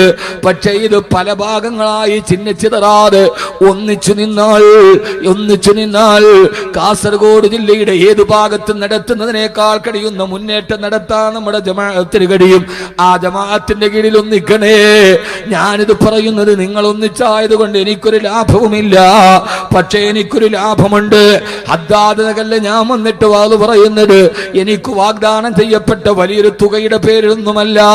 എനിക്ക് നിങ്ങൾ തന്നാലും തന്നില്ലെങ്കിലും എനിക്കൊരു ലാഭമുണ്ട്.